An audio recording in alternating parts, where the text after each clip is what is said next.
Mr. Dermott, Here. Mr. McGinley. Mr. Perry, Here. Ms. Radel, Here. Mr. Schnee, Present. Mr. Thornton, Here. Mr. Urban, Here. Mr. Wilovich. Here. 9 present. We have public comment on the proposed ordinance amending the 2022 fiscal year budgets for Luzerne County Convention and Visitors Bureau. Walter Griffith.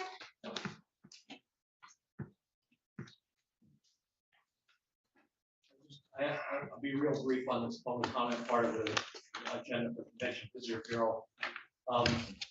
The only concern I have with this Convention Visitor Bureau is, and I came to the last work session and attended these meetings pretty regularly, is I just find it astounding that we did not get the director of the Convention Visitor Bureau to come to council to explain what he expects to do with that 250,000, other than the cover letter, this agenda submittal, that said he's gonna spend 100,000 for a digital sign and to do digital advertise or online marketing. That's a pretty broad statement for $250,000. I would have expected a little bit more for council's information to know what we're gonna do with that kind of money.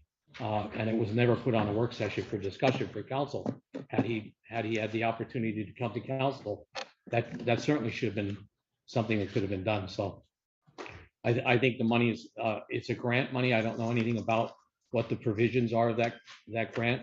I'm hoping council does, but I think we can use the money for a digital sign. I don't know what kind of digital sign you're gonna spend 100,000 on.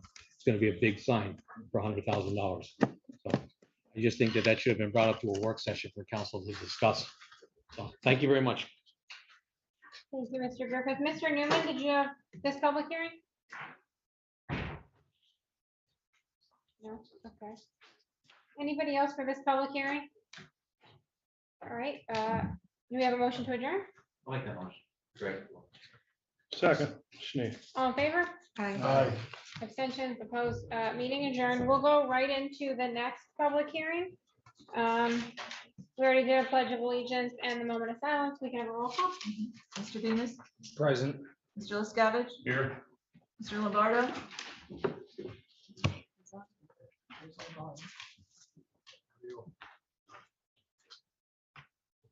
Ms. McDermott, Yeah. Mr. McGinley, Mr. Perry, Here. Ms. Radel, Here. Mr. Schnee, Present. Mr. Thornton, Here. Mr. Urban, Here. Mr. Wilovich. Here. 9 of 11. Okay, this is public comment on proposed ordinance amending the 2022 fiscal year budgets for Luzerne County ERA. Did any members of the public want to speak to that? Okay, hearing none, do we have a motion to adjourn? Present. Second. All in favor? Aye. Opposed, abstentions? Okay, the second public hearing is adjourned. We will begin the voting session at 6:01.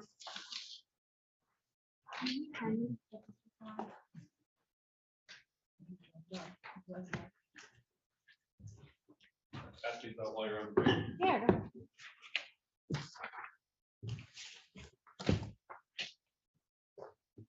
go ahead.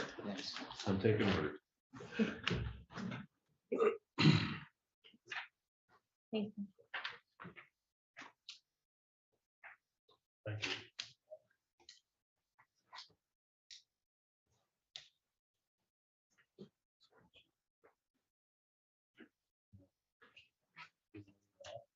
Thank you.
Kendra, can you guys hear me? Yes, All right, awesome. Sorry about that. good. I'm glad you're on. Thanks. Me too. He's muted, he's on.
All right, it's 6:01. We'll call the voting session to order. We already have the pledge of allegiance and a moment of silence. So can we have a roll call, please?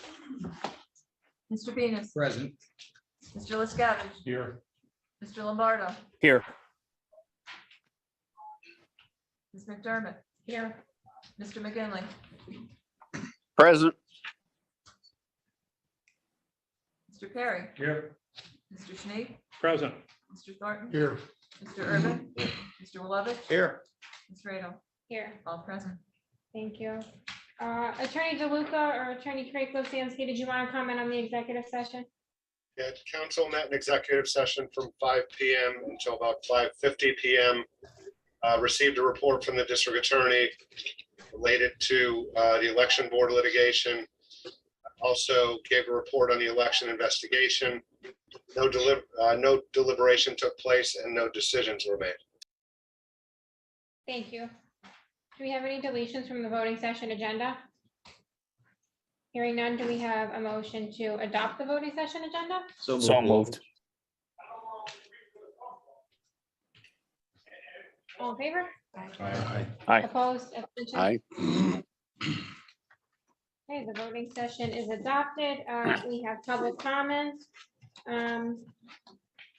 This is public comment on agenda items. So Rick Nardone?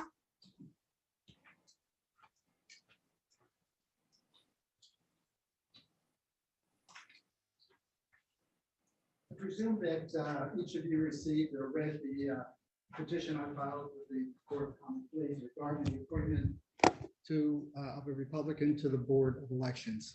So I'm here not to go over that, but just to make a couple of comments. It was about a year ago, March, that I was appointed by this board to fill a vacant seat through December 31st, 2021. During that period of time, I had the opportunity to get involved with a number of issues that I know some people agreed with our votes and some folks didn't. But spent a lot of time reviewing Act 25, met with a number of other professionals throughout the Commonwealth and on boards of election, and was able to garner a number of best practices that we brought back and started to implement here in Luzerne County. Whether they were regarding adjudication, the Dominion equipment, best practices within bureaus, communication. We started to implement a number of things that just never occurred here. Even standard operating processes that were in people's heads, but there was never any transfer of that information to the bureau employees. So when one person left, so did the tribal knowledge or the institutional knowledge left with them. So we started doing stuff from a standard operating procedure perspective. The other thing that I think I want to mention is that my entire career, I've worked with groups like this, boards of directors, senior level management teams, and was my own consultant for the last 30 years. The mission primarily was to bring various ideas together and get a consensus from varying perspectives and speak in a unified manner. That's what I've done for the last 40 years. And I think if you look back on all of the resolutions passed by our board in 2021, for the most part, they were unanimous. It's not because it was luck. It's because we debated and looked at and found ways to come to a consensus to do what we thought was best for the population of this community. So I'm going to leave you with this. I'm going to ask for your support for a couple of reasons. One, I've got the experience. Two, I've got the time. And three, I've got the interest in the continuous process improvement of our election function here in Luzerne County. And for that reason, I'm going to ask for your support in the appointment to the Bureau of Elections and Registration of Luzerne County on a go-forward basis. Anybody has any questions, I'll be happy to answer them. Thank you, Mr. Nardone. Ms. Pissarro?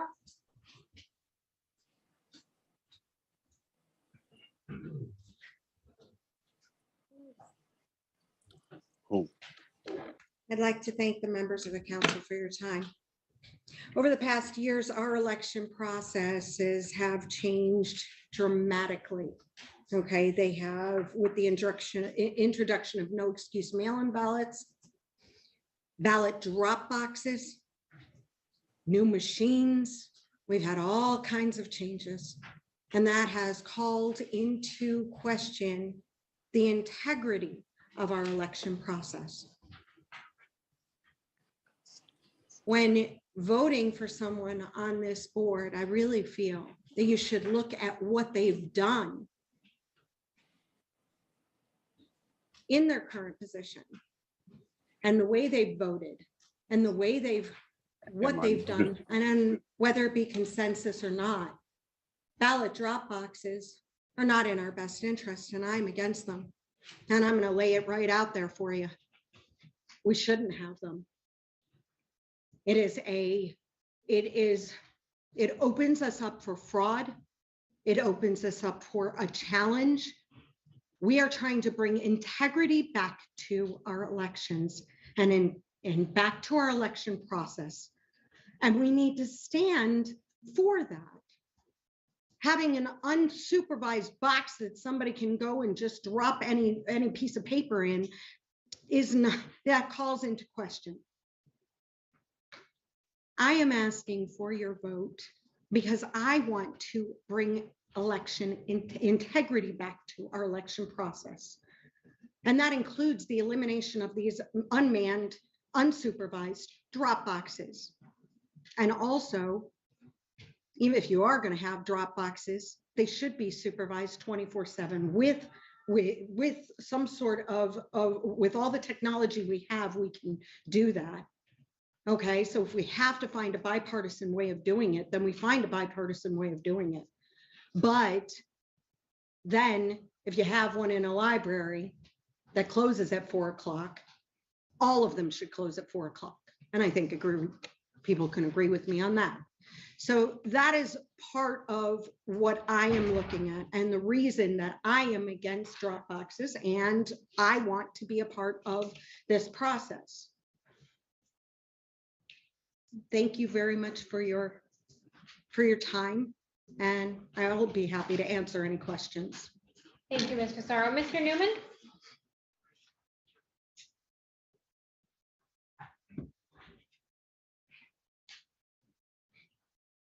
Thank you, John Newman. The King's Pilot, is that, can I address that at this time? So that's on our work session. So you That's can your work talk- session. Yep. Okay. And it was brought up 2 weeks ago, the Blue Cap Venture. Larta? Also work session. Okay. And the reduction in the second public comment. That's on the voting. You could discuss that now. If you'd I like. can discuss that. Yes, Thank you. you can. Thank you. And I always try to be positive. Tonight, I'm not on this side. You've been a council now, and I'm going to direct this at you, Ms. Kendra. You've been chairman for 3 months. And already you're taking something away from the people. You control the agenda. That should not be on the agenda. I've been attending council meetings since 2012, when this council, this form of government was formed. Beginning, we had an open mic. That didn't work.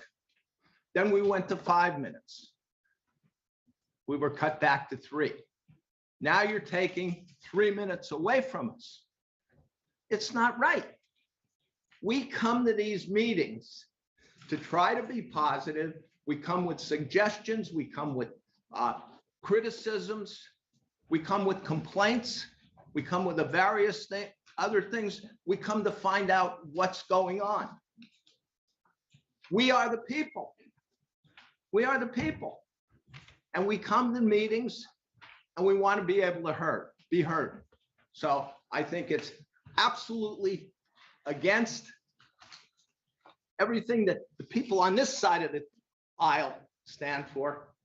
We want to be heard. Thank you. Thank you, Mr. Newman. Mr. Griffith?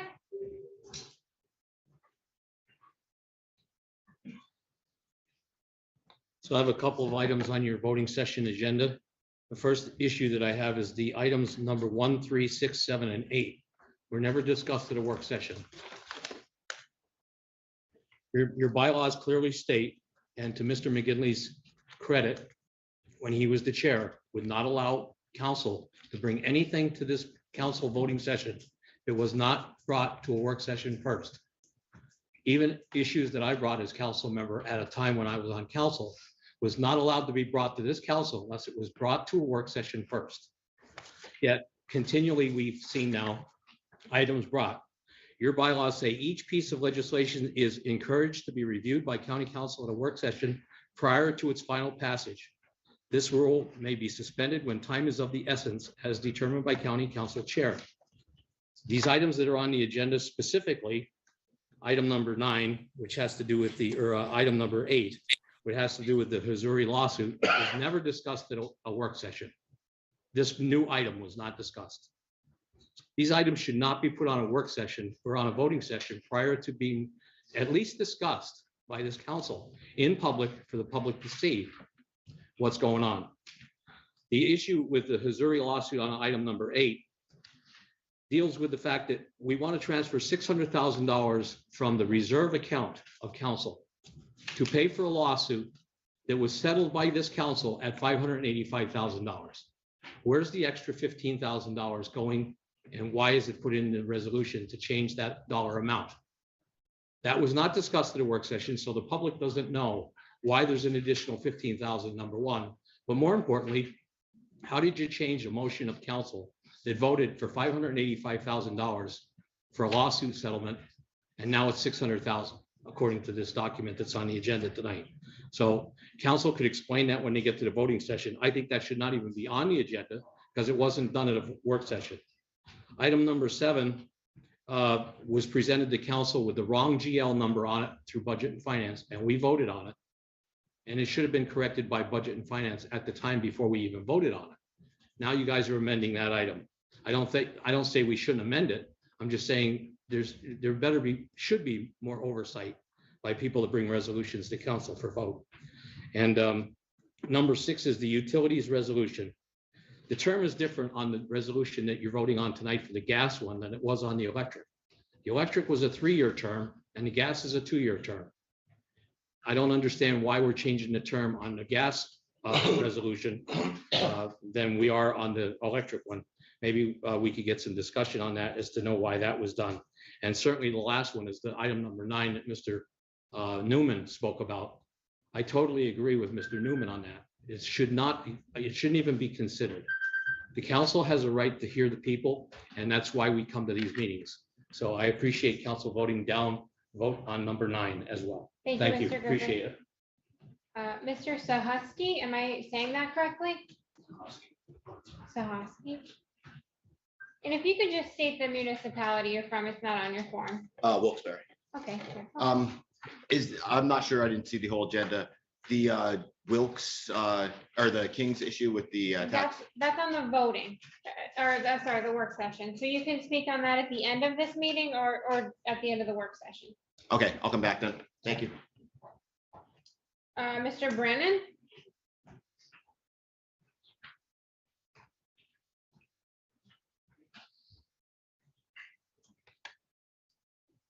Good evening, council representatives. Thank you again for giving me a chance to speak with you tonight. Luzerne County will be at a crossroads in a couple of weeks. I'm hoping that what I say to you this evening will become criteria for your consideration in helping you arrive at your individual decisions. I asked the question of Ms. Crocomo at our council meeting and again via email over a week I'm ago. sorry, Mr. Brennan, is this in regards to anything on the voting agenda? It was said roads were on tonight, right? No. Oh, the LSA grant? Yes. Okay, sure. Okay. All right, sorry. I'm sorry. Yeah, I wanted to know if a rumor I'd heard about revenue loss for Luzerne County could be matched with ARP funds and used for our roads.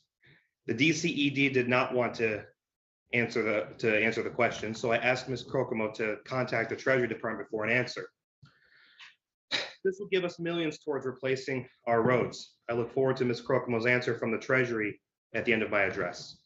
I know our county community is anxiously awaiting the answer as well. The revenue loss from the liquid fuels money was very damaging for Luzerne County, as reported by the former head of the Road and Bridge Division, Eddie O'Neill. As people were out of work, working from home, or unable to afford travel due to the worst of the pandemic, revenue loss for 2020 through this year should qualify. I also received a spreadsheet of all grants applied for by Luzerne County since 2015. It seemed like a short list for 6 years. So I asked Ms. Crocomo if every grant available to the county had in fact been applied for. This was asked of her almost 2 weeks ago via email. So I and our community will be eager for that answer tonight as well. I will use my time with this question. Ms. Crocomo, what was the answer from our U.S. Treasury Department regarding reported revenue loss being used in any government capacity from the ARP funds?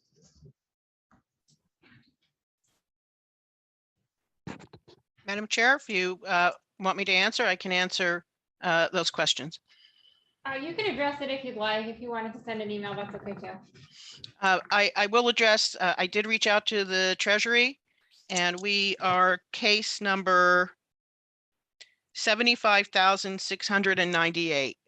I also reached out to Representative Musler and his staff was kind enough to send a response, which I forwarded it to you and council earlier today. And we are compiling a list of all the grants that were available to the county over the last 5 years. It's extensive. You'll get all the grants, whether they're roads or whatever grants were available. I can tell you that our grant writer and the previous administration did apply for all grants that we qualified for. I also sent an additional spreadsheet of other sources of monies that we used for roads. And as soon as I hear from the Treasury in response to my query, I will share that with council and the public. Thank you very much for that. That's Thank that's you. all I have. Thank you. Thank you. Any other members of the public? Okay, hearing none, do we have a motion to approve the minutes of the February 22nd, 2022 voting session? So move Thornton. Second. All in favor? Aye. Abstentions, opposed? No. The minutes are approved. Ms. Radel, I have to abstain because I was not present at the last meeting. Thank you, Mr. McGinley. Okay, number one, we have a motion to adopt the ordinance amending the 2022 fiscal year budgets for Luzerne County Convention and Bureau, or Conventions and Visitors Bureau, sorry.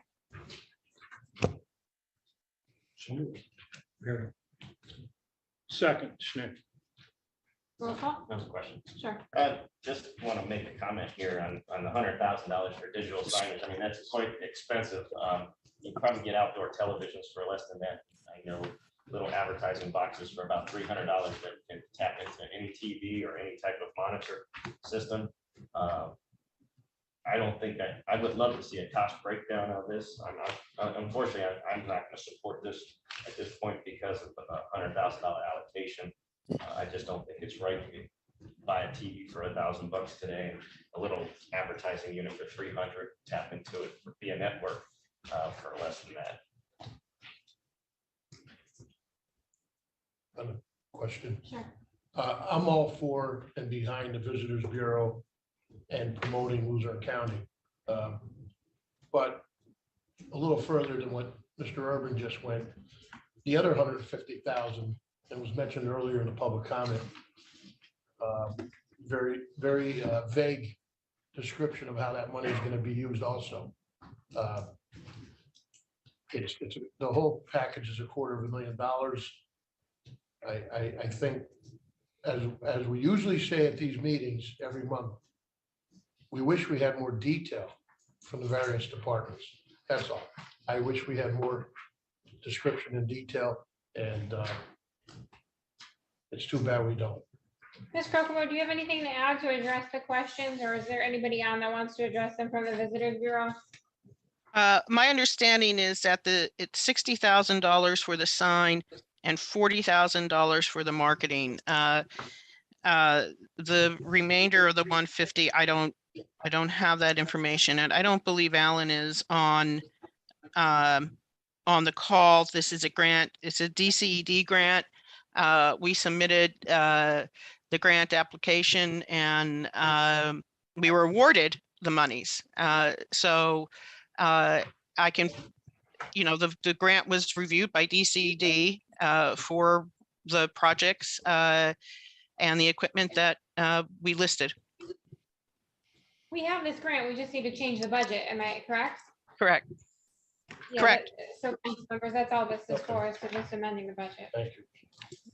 Yeah, correct. Absolutely correct. All right, thank you. I have a first and a second. Can I have a roll call, Ms. Lawrence? Mr. Venus? Yes. Mr. LaScavitch? No. Mr. Lombardo? Yes. Ms. McDermott? Yes. Mr. McGinley? Yes. Mr. Perry? Yes. Mr. Schneek? Yes. Mr. Thornton? No. Mr. Urban? No. Mr. Wilovich? No. Ms. Radel? Yes. 7 yes, 4 no. Motion passes. Motion to adopt ordinance amending the 2022 fiscal year budgets for Luzerne County ERA. Presented, Schneck. Second, Lombardo. Roll call. Mr. LaScavitch? No. Mr. Lombardo? Yes. Ms. McDermott? Yes. Mr. McGinley, Yes. Mr. Perry? Yes. Mr. Schnee? Yes. Mr. Thornton? Yes. Mr. Urban? No. Mr. Willoughby? Yes. Mr. Venus? Yes. Ms. Radel? Yes. 9 yes, 2 no. Motion passes. Authorizing the acting county manager to execute a lease agreement with the Flower Tent for a portion of land at the Luzerne County Annex. So moved. Second. Roll call. Mr. Lombardo? Yes. Ms. McDermott? Yes. Mr. McGinley, Yes. Mr. Perry? Yes. Mr. Schnee? Yes. Mr. Thornton? Yes. Mr. Urban? Abstain. Acting county manager is also still the chief solicitor on paper. Mr. Willoughby? Yes. Mr. Venus? Yes. Mr. LaScavitch? No. Ms. Radel? Yes. 9 yes, 1 no, 1 exception. Motion passes. Motion to adopt resolution requesting a statewide local share account grant from the Commonwealth Financing Authority. This is on the roads. Presented, Schnee. Second, Malovich. Roll call. Ms. McDermott? Yes. Mr. McGinley, Yes. Mr. Perry? Yes. Mr. Schnee? Yes. Mr. Thornton? Yes. Mr. Urban? Yes. Mr. Willoughby? Yes. Mr. Venus? Yes. Mr. LaScavitch? Yes. Mr. Lombardo? Yes. Ms. Radel? Yes. Unanimous. Motion passes. Motion to adopt resolution requesting an LSA grant for the Commonwealth Financing Authority. This is the YMCA. So moved, Malovich. Second, Schnee. Roll call. Mr. McGinley, Yes. Mr. Perry? Yes. Mr. Schnee? Yes. Mr. Thornton? Yes. Mr. Urban? Yes. Mr. Willoughby? Yes. Mr. Venus? Yes. Mr. LaScavitch? Yes. Mr. Lombardo? Yes. Ms. McDermott? Yes. Ms. Radel? Yes. Unanimous. Motion passes. Motion to adopt resolution providing prior approval for the execution of a utility supply contract. Madam Chair, on the question. We have to have a first and second to ask a question. So moved. Second discussion. Okay, go ahead, Mr. LaScavitch. I think this is a real bad time to look at any kind of supply contracts for energy. Today, the barrel price went over $120 a barrel. I don't think you want to lock into anything for the next 3 months and just let it ride. It's crazy to even consider this right now. I think this should be tabled. Do you want to address it? Yes, Madam Chair, thank you for the opportunity. Thank you for getting this on the agenda. Simply stated, this contract was expired. I inherited this as interim operational services director. This is for our natural gas rates. It was not locked in. We are spending 40% more currently due to the Russian crisis conflict right now. And I respectfully ask that we can lock this in and authorize the county manager to get terms locked in for our rates. It's a 4-year term that we're locking in. And again, this expired at the end of last year and was not renewed. This does not have anything to do with the electricity supply contract that you passed earlier this year. This is completely separate. So I'm negotiating with UGI currently to try and lock in a rate. We're currently spending 40% more for natural gas right now. Thank you. Question.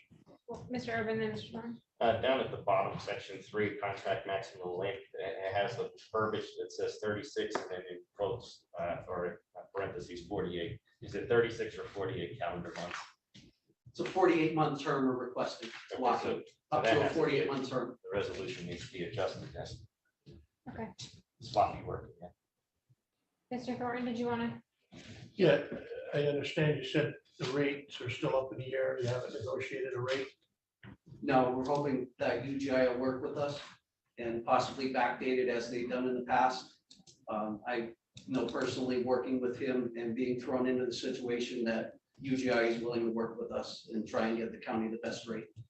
So we have a rate first before we vote on something that is open-ended. We don't even know what the rate is. Fluctuates every day, so we have to work with the contractor and the UGI to lock in a rate like we did with the utility rate. I It's a appreciate brokerage. that, but we need a rate to lock in. How do we approve something if we don't know what we're paying? If we delay this anymore, the rates could go higher. So They that's- absolutely went up, like I said today, went up over $20 a barrel. But the fact of the matter is, That's if we- oil.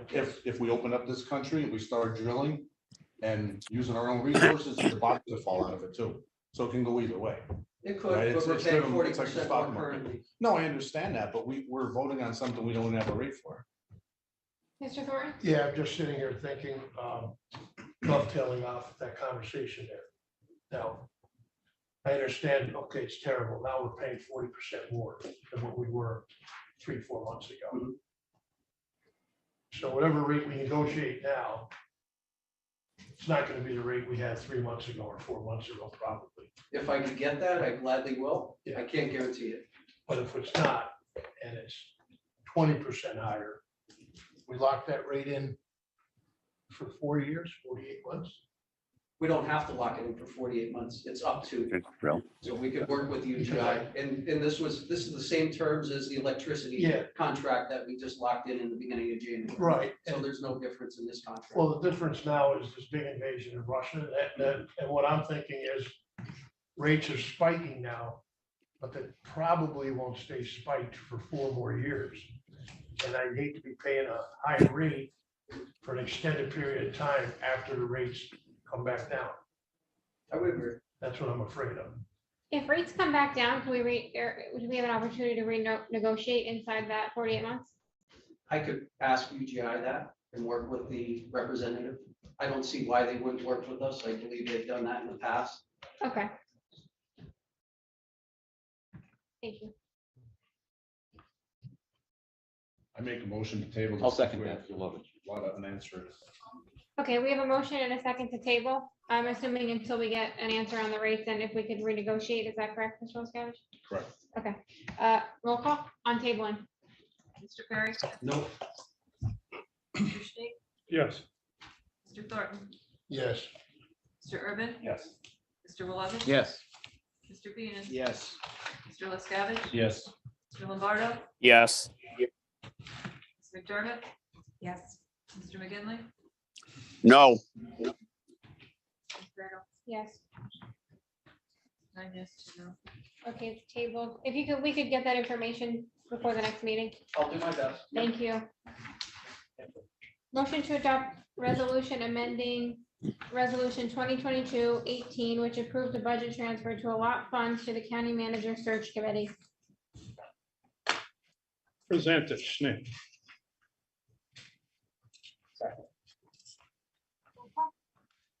Mr. State? Yes. Mr. Thornton? Yes. Mr. Urban? Yes. Mr. Willoughby? Yes. Mr. Venus? Yes. Mr. Liscavige? Yes. Mr. Lombardo? Yes. Ms. McDermott? Yes. Mr. McGinley?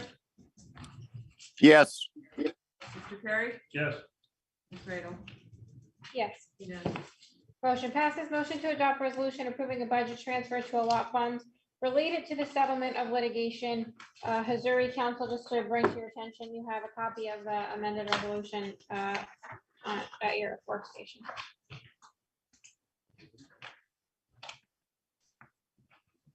Motion.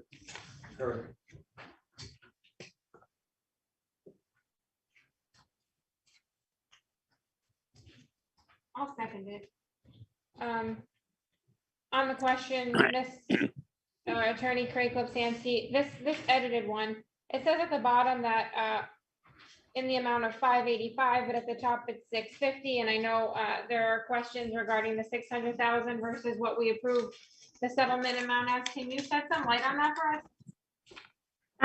Yes, and I was trying to get amended resolutions out this afternoon, turning it around quickly. So I did send some lengthy emails out to council this afternoon to clarify things. So it would be 585 towards the purchase of the house.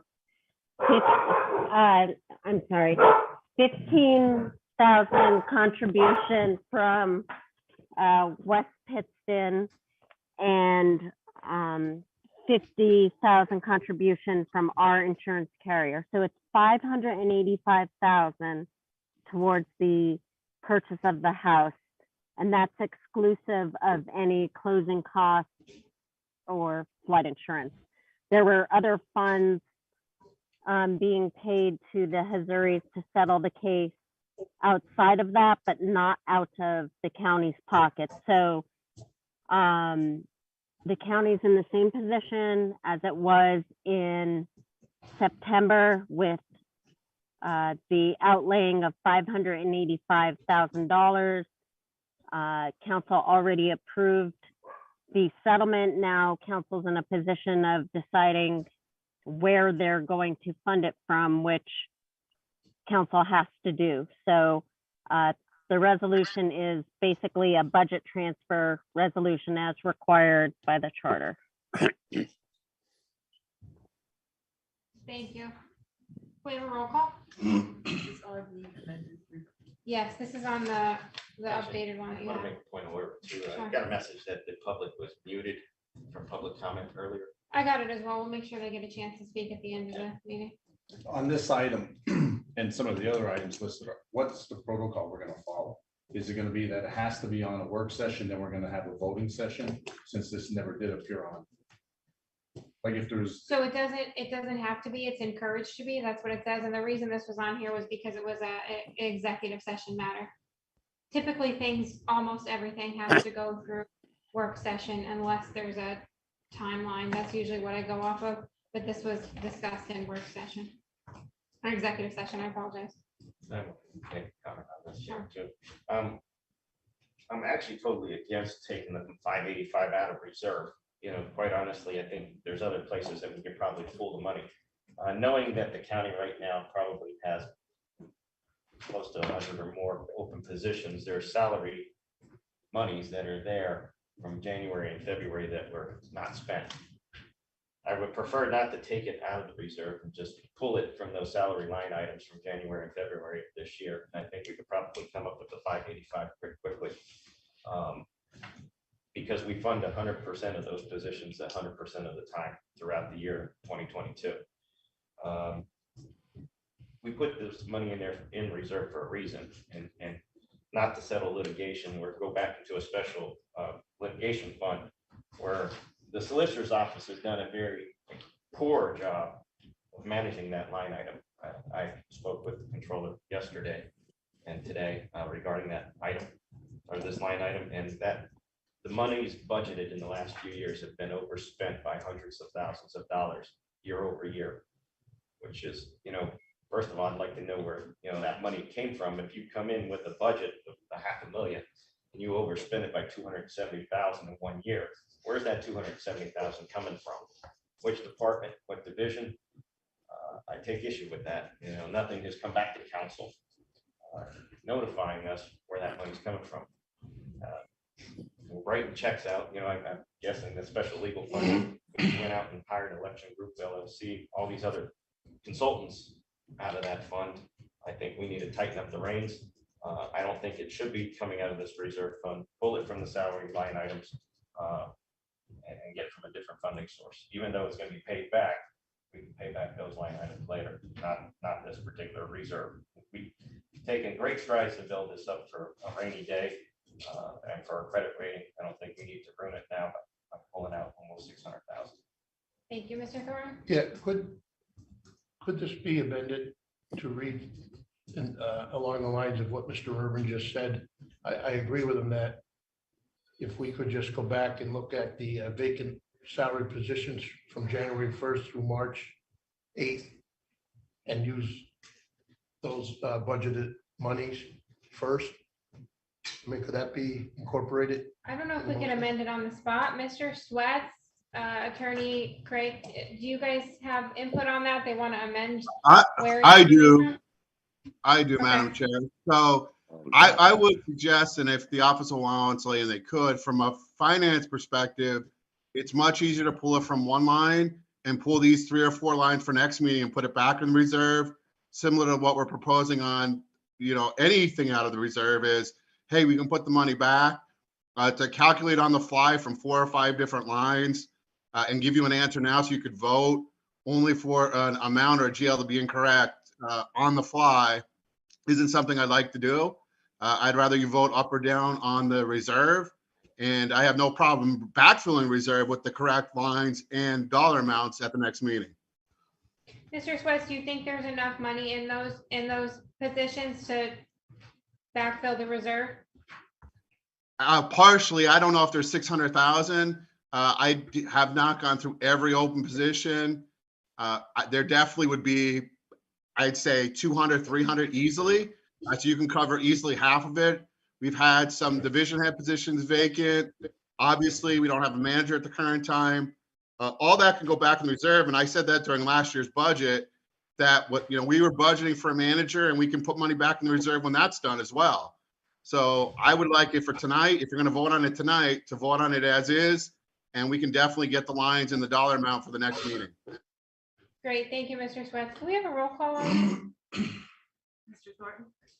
I can abstain on the grounds that I was council president in West Pittston Borough at the time of this flood event, and subsequently was part of the process afterwards for the flood protection programs.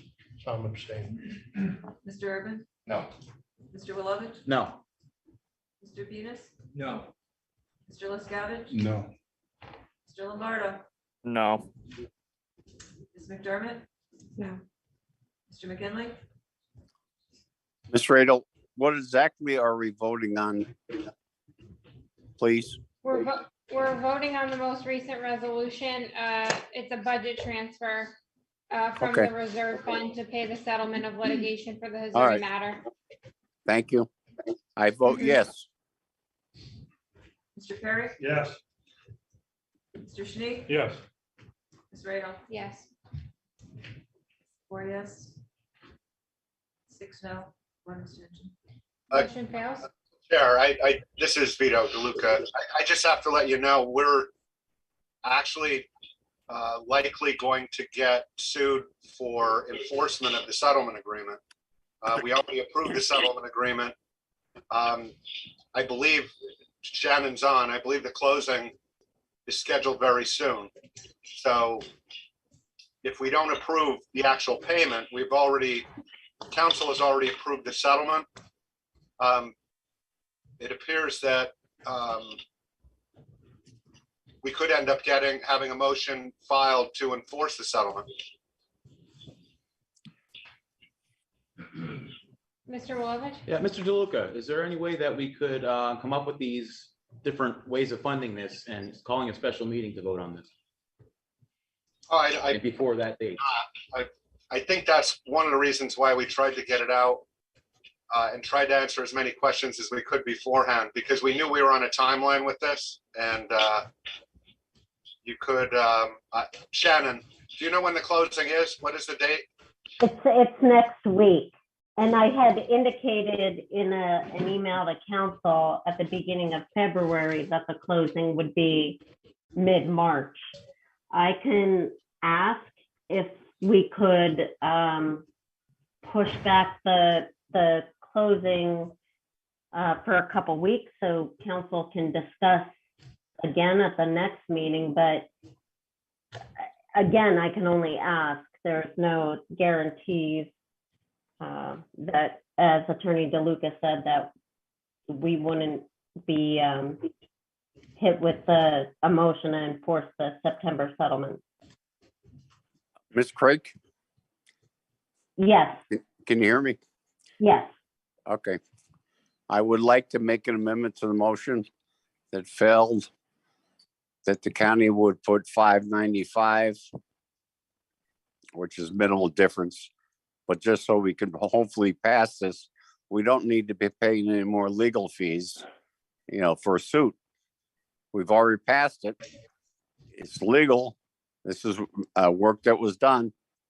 If we don't do the right thing, we're going to be putting more money in than the 600,000.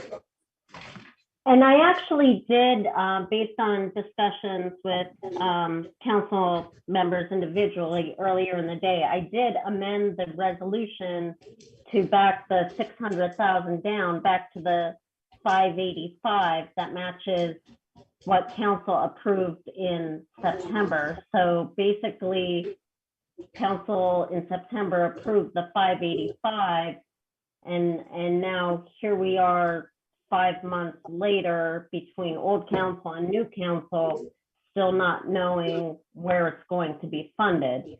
So all this is funding that September settlement at 585, not worrying about closing costs or anything like that, just the 585 match to September. I make that motion. Attorney DeLuca or Attorney Lobsansky, we can't amend it after it fails, right? Someone from the prevailing side would have to reconsider. We can't amend a motion that failed, can we? That's correct. Thank you. Well, Mr. Urban? The other thing is, the problem with this was that this was the fault of the community development office too. This was no fault of anybody here on county council at the time. It was a drop ball by someone in the administration, which I take issue that there was no repercussions to any individuals in that department. No reprimands, no actions done for them, costing us time, energy, litigation once again here at county council. Like I said, my problem is where this money's coming from. It's not that we didn't vote to settle it. We all approved to settle it for the most part, or at least the majority. However, where that pot of money is going to be coming from, it's coming out of the taxpayer's wallet for the most part. It's just which pot are we taking it out of? And I don't believe that it should come out of reserve. Take it out of the salary line items. The only way to punish the county and sometimes to get them to wake up to do their job is to take it out of their salary line items. And that way, you can't make positions, you can't transfer it and use it for something else in the department or move it around. We have budgets for a reason. And quite honestly, this should have been in the budget last year for this year. I mean, you anticipated the lawsuit in December. It should have been amended last year for this year's budget. And you're sticking the new members with having to make that decision. And I take issue with that from county management too. Okay, council members, this failed, so unless anybody wants to reconsider that voted no, then we're moving on to the next agenda item. I'll make the motion to amend that. Sure. How do we do that, Attorney DeLuca? She voted in the prevailing side and now she's making the motion to reconsider? Yes. Shannon, they don't need a second from the same side, correct? No, they just need a second in general. Does anybody want a second Leanne's motion to reconsider? I'll second. Okay. So now can we amend that how Tim made just the 585, not the larger amount? This is the 585 on the new one. So what's the amendment? I'm not sure. It's the resolution that we're voting on is this new one that has subtract funds from the reserve fund at line item that's listed in the amount of 585.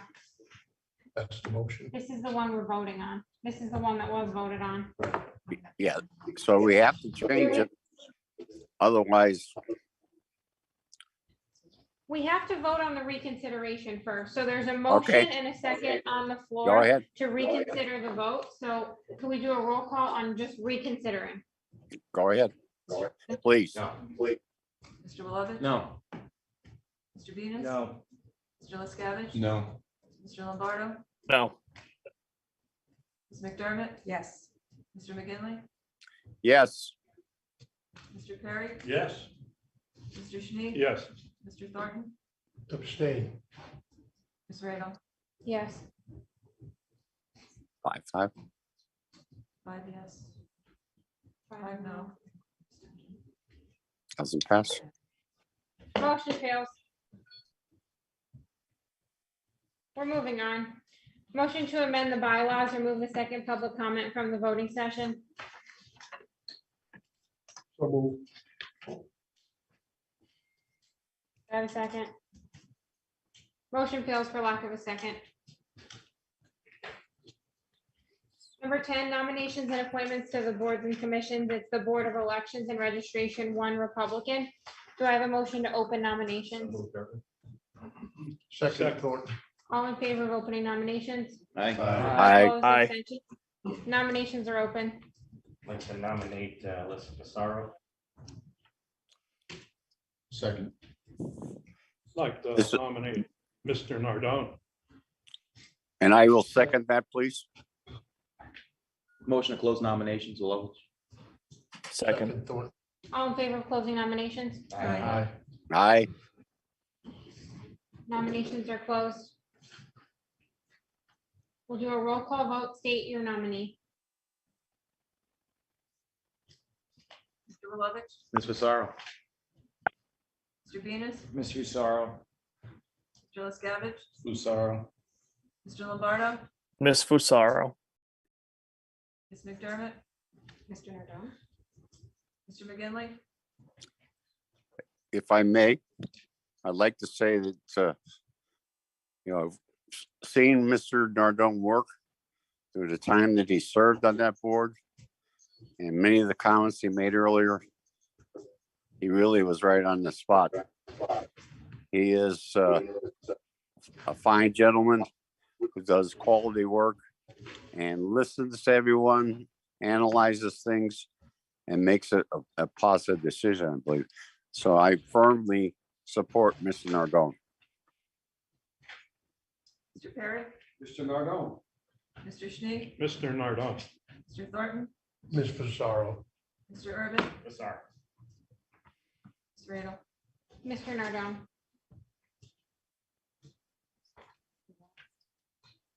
6-5. Sorrow, 5 for Nardone. Ms. Fasaro. Now we need a resolution to appoint her. So moved. Second, Wilovich. Who was the first? Oh, God. Urban Wilovich, first and second. Roll call. Mr. Venus, Yes. Mr. LaScavitch, Yes. Mr. Lombardo, Yes. Ms. McDermott. Yes. Mr. McGinley, Yes. Mr. Perry, Yes. Mr. Schnee, Yes. Mr. Thornton, Yes. Mr. Urban. Yes. Mr. Wilovich. Yes. Mr. Radel, Yes. unanimous. Okay, we have public comment on non-agenda items, but I'm told that the public was not able to unmute during the first portion of public comment. So we'll give those people a chance to speak first. Can you guys unmute now? Yes.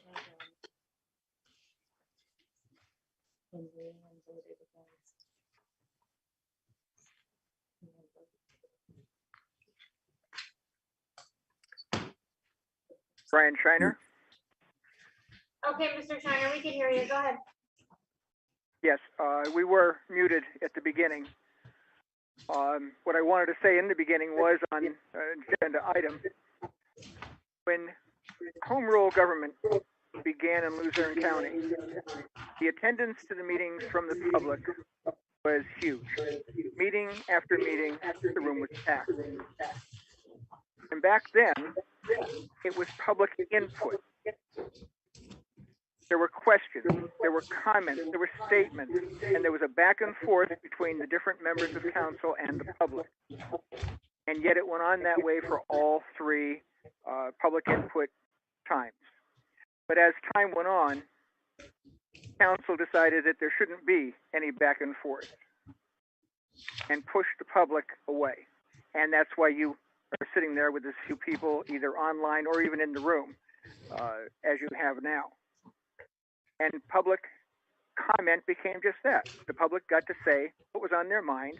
And as my late great friend Ed Chesnovich would say after his comment, thank you next.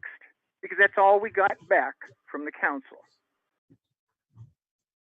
So where it was supposed to be input of the people and involving the people, as the preamble of our charter says, we have the right and responsibility to participate in all phases. The council at that time managed to push the public as far away as they possibly could. And tonight, again, you were considering pushing us even further away.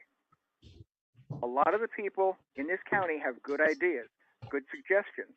And as I've always found in my career, listening to what I had to say and other people had to say, maybe none of those ideas were very good, but you put it all together and you come up with something fantastic. And that's what home rule started as, but it's devolved into what it is now with thank you next. And it's not right, but I will thank you for allowing that motion to die. hopefully it will never be brought up again. And I also hope that in the future, we will get away from this public comment, thank you next. Go back to what home rule was meant to be, being able to come and attend the meetings and interact with our elected officials. Thank you very much. Thank you, Mr. Shiner. Any other members of the public that are attending virtually that didn't get a chance to speak earlier that would like to speak now? Okay, hearing none. Mr. Brandon, did you want to speak at this?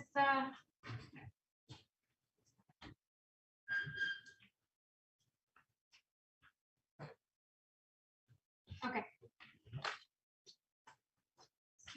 Mr. Griffith?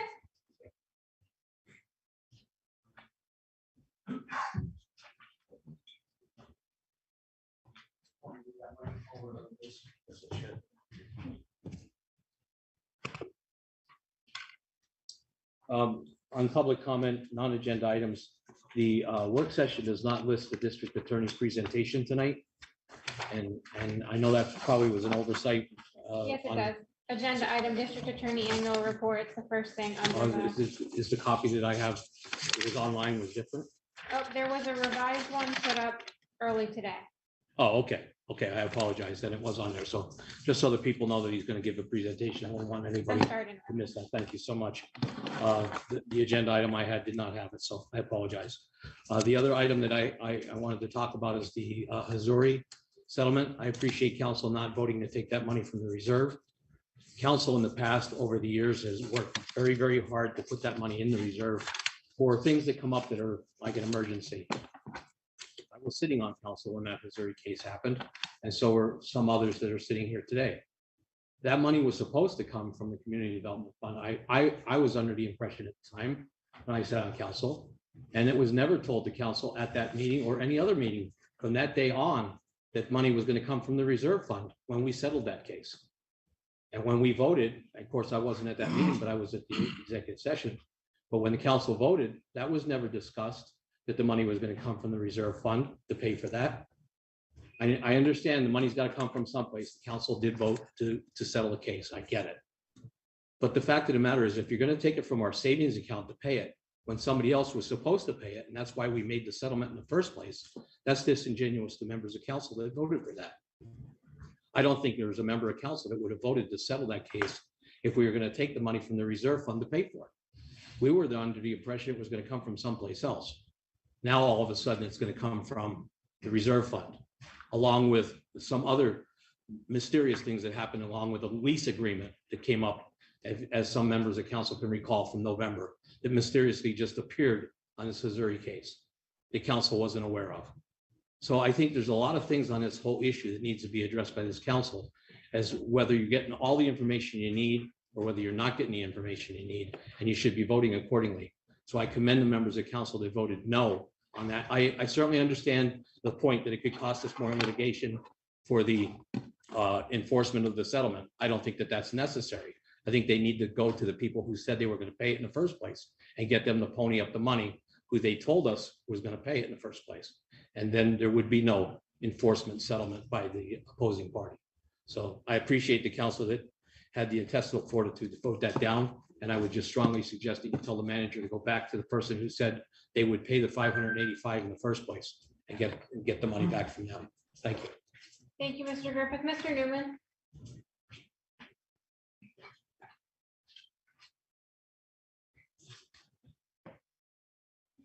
Yes, I'd like to address two items.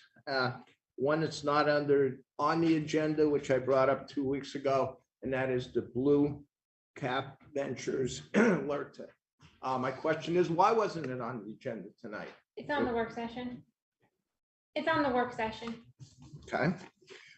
Second question concerning it. Was anybody on council involved in the negotiations? I can see the answer to that is no. Ms. Crocomo, if you're on the line, were you involved in the negotiations? Which negotiations? Which negotiations, Mr. Newman? The ones for the Blue Cap Ventures alert? No, I was not. So no one from the county was involved in it. Apparently it was done either by the school district or by Wilkes-Barre Township. My understanding is that there'll be a presentation. Are you familiar with the LRTA? Do you agree with the LRTA? Hold on, she's frozen, Mr. Newman. Beg your pardon? She's frozen. We can't hear her. She's frozen. Okay. So So this is just the are presentation. we looking at something that we know nothing about? This is just a presentation on it. We're hearing it for the first time tonight. Right, there's It's a presentation. can you hear me now? We can hear you now. They're bringing the presentation to council.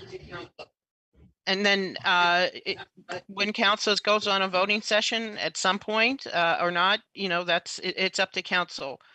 The administration's responsibility is to bring it to council and have the developer and the developer's lawyer make their presentation to council. But I was not involved in any negotiations. Why is the township and the school district so far ahead of the county in this matter? They've already voted and agreed to it. That's where they go That's where they go first. That's where they go first. The county is the last. We're last on all of them. But no one knows about it. We are here tonight. Okay, all right, fine. One of my concerns about it is, and I'll bring up a former councilman who was very concerned about blight. Well, if you ever saw that area, if any of you are familiar with that area and saw what it looked like before, we're going to have a nice warehouse. It's going to have landscaping all around it. That area is an absolute mess, or was an absolute mess. And now it's going to be improved. So enough about that. The King's Pilot. Mr. Newman. I guess, yeah, okay. Do I have time? Can I reserve time for the next public comment? Yeah, you'll have time. Thank you. Mr. Brennan, go ahead.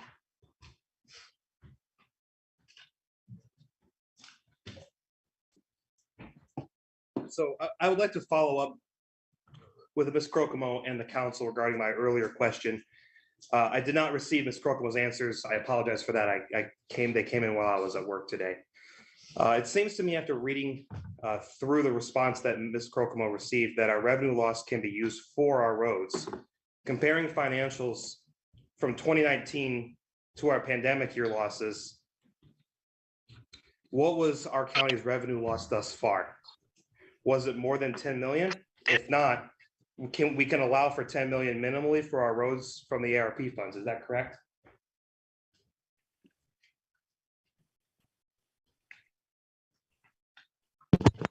I'm going to ask Mr. Sweats if he's on, if he'll address the revenue loss and the calculation and the options. Yeah, really quickly, let me just interject. If you want to get done with all of your comments, so you use your 3 minutes and then you could have them addressed. Yeah, okay, sure. So I did have a couple of other questions. One of them was how can the public be assured every grant available has been applied for? How does that get determined and supervised?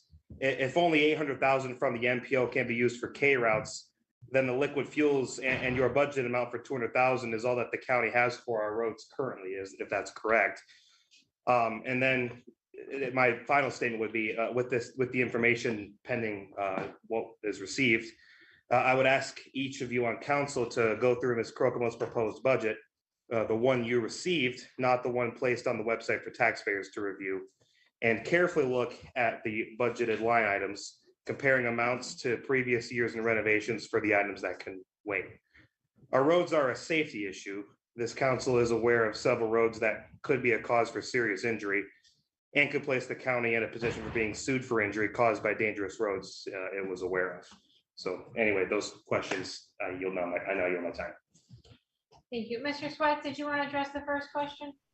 Sure. So our calculation is less than the 10 million. We made the calculation for January. We had to file a report. It's close to 8.9 million. It can be changed in April, the full 10 million. The reason we went with the 8.9 million is our understanding is that if you go with the revenue loss calculation, while more thorough and more time consuming, that was just between 2019 and 2020 that you can go to revenue loss for the 4 years. If you take the 10 million, our understanding is the 10 million is a one-shot deal. So in our report that was filed in January, we went with a lesser number with the intent to now say, what's the revenue loss between 20 and 21, 21, 22, et cetera. Okay. All right, and then the other questions were, how can the public be assured every grant available has been applied for, and how does that get determined and supervised? I think that would be a county manager question. I'm not sure. Well, we have a grant writer, and she's updated on grants. Grants are public information.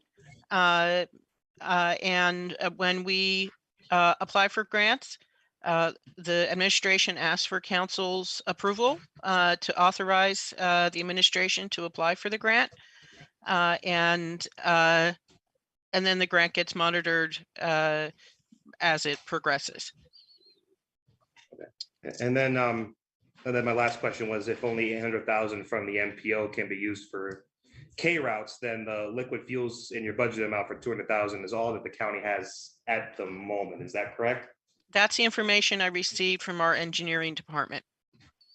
Okay, all right. Well, it sounds like 8.9 million is attainable. That'd be a great start for a lot of roads projects. So that's my last remark. Thanks, Mr. everyone. Brennan. Yeah. Mr. Dombrowski? And just the municipality you're from? Thank you. I was wondering with Dominic Hughes, he was here last time at the last meeting for the Luzerne County Flood Protection Authority, and he got approval for 8 million. Can you expound on that a little bit as to, in other words, how much paperwork did he present to council for them to examine that they could review before there was an actual vote, approximately? 2 pages, 3 pages, 500? No one from the Flood Protection Authority is here to address that tonight, so. No, how much did he present to council? It was Because you all large- received it to maybe it was review. a 25-page packet. About 25? Yeah. Okay, yeah. And then did he request in the 25 pages certain amount of checks? You know, because he used the number 8 million, he got approved for 8 million. But did he request 2 payments, 3 payments, 562 payments? I'd like to respond because I remember that discussion well. He presented every single project in a list form. And when we discussed it, as he was going to proceed with each single project, it was going to be run through the acting county manager's office for Bill McCruckmo, and everything was going to be monitored in that fashion. But they did go into specifics on many of the projects and the fact of why they're needed and how many years or decades in the future they'll be in place to protect. Yeah, can you just expound on that a little bit, approximately how many years? or I don't decade? have the paperwork in front of me. Oh, okay, you don't remember it then, you're saying? If you would like to send an email asking this question, we could address it in an email. All right, well, All right, but generally Yeah, generally speaking, no monies will be expended until we get confirmation that the project is completed. Yeah, that's what I was- Whether it's for the flood authority or any other entity that is awarded any funds. And they will be audited and they will be put on our webpage and it will be made public. So we will provide the information as we receive it. Right, okay. Yeah, that's kind of what I was wondering, because from the general public's perspective, we don't get the 25-page brochure or It was whatever. posted online. It's Oh, was posted in it? the agenda Was it? packet. It's Yeah, I online. didn't realize. that. It was in Yeah, a work okay. session and a voting session. Okay, I didn't know that. Mhm. All right, that's my mistake. All right. I was just kind of, Thank you, Mr. looking for Member. more detail on the whole situation. I didn't know it was posted. Yeah, it's Okay. if you want to go to the webpage, it's posted in our packet. You can still get that, right? It's still available. Yeah. Good, all right. Mr. Sahosky. I apologize.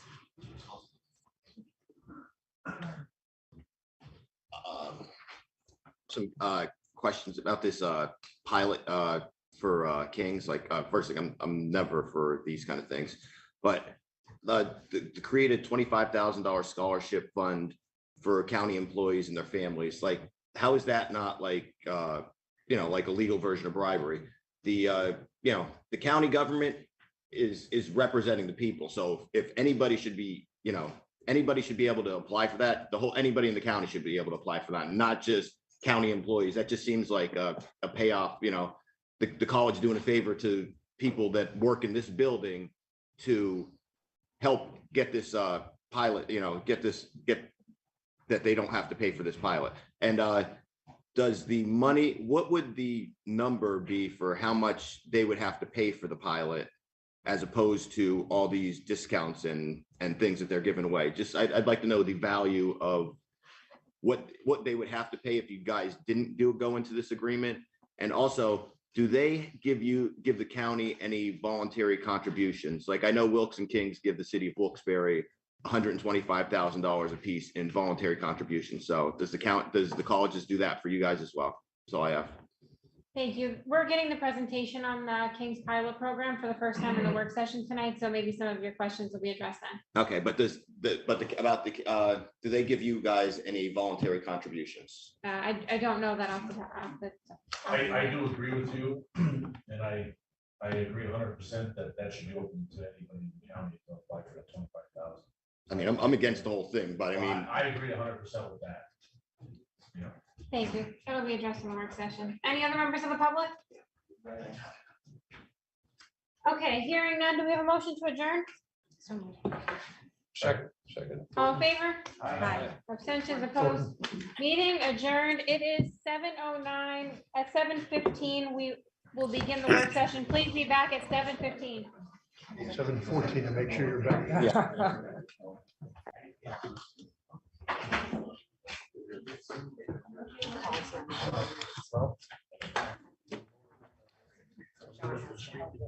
Get up the steps. That's the first night that I got to do that.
present, I apologize.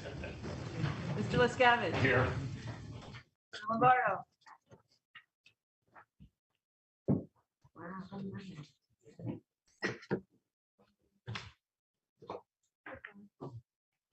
Ms. McDermott. Here. Mr. McGinley. Mr. Perry. Here. Ms. Radel. Here. Mr. Schnee. Present. Mr. Thornton. Present. Mr. Urban. Here. Mr. Lovett. Here. Mr. Lombardo. You're muted, Mr. Lombardo.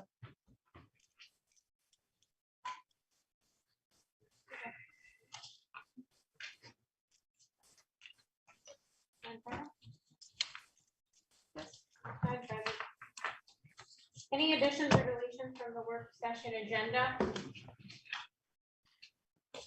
Council, I'm gonna suggest, if you guys are okay with, removing the number 3. We got a letter, an email from Attorney Peter Moses. He can't attend tonight to speak on behalf of this, and I don't think there's anybody else on the call to talk about number 3. Make a motion to move number 3. Thank you. Second, Gordon. Okay, roll call on moving 3. Mr. Venus. Yes. Mr. LaScavitch. Yes. Mr. Lombardo. Ms. McDermott. Yes. Mr. Perry. Yes. Ms. Radel. Yes. Mr. Schnee. Yes. Mr. Thornton. Yes. Mr. Urban. Yes. Mr. Lovett. Yes. Yeah. Okay, motion to adopt the work session agenda the way that it is. So moved. Second, Wolf. All in favor? Aye. Abstentions, opposed? Okay, it is adopted. Our first agenda item is our district attorney, Sam Sanguinolce's annual report.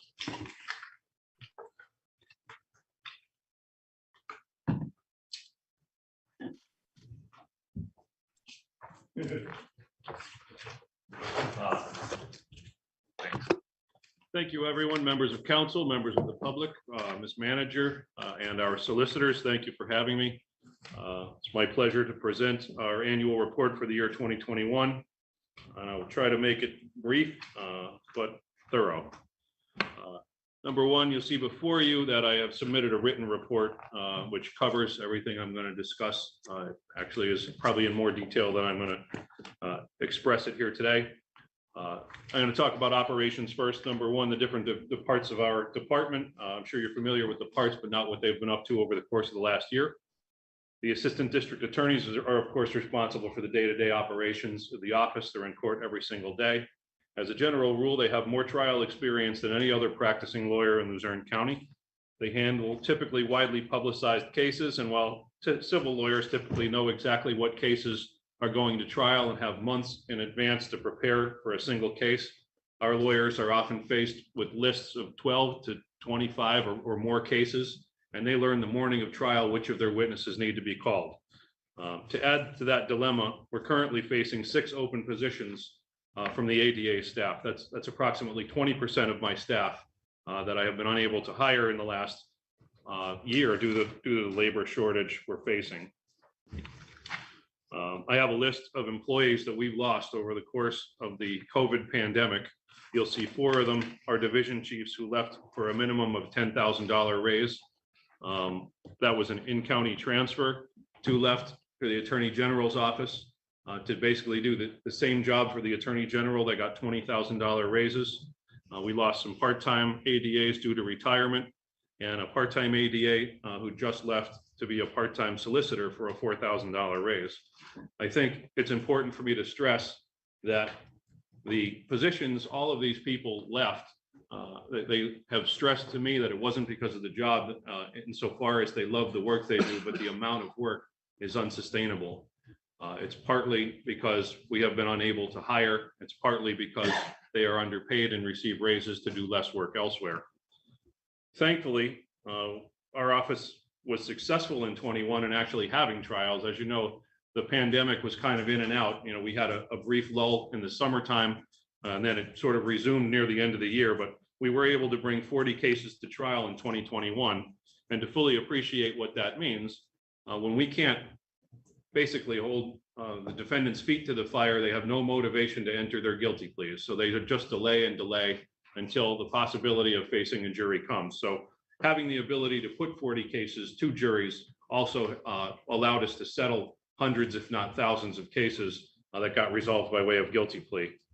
In 2021, Luzerne County experienced 22 homicides or attempted homicides. We had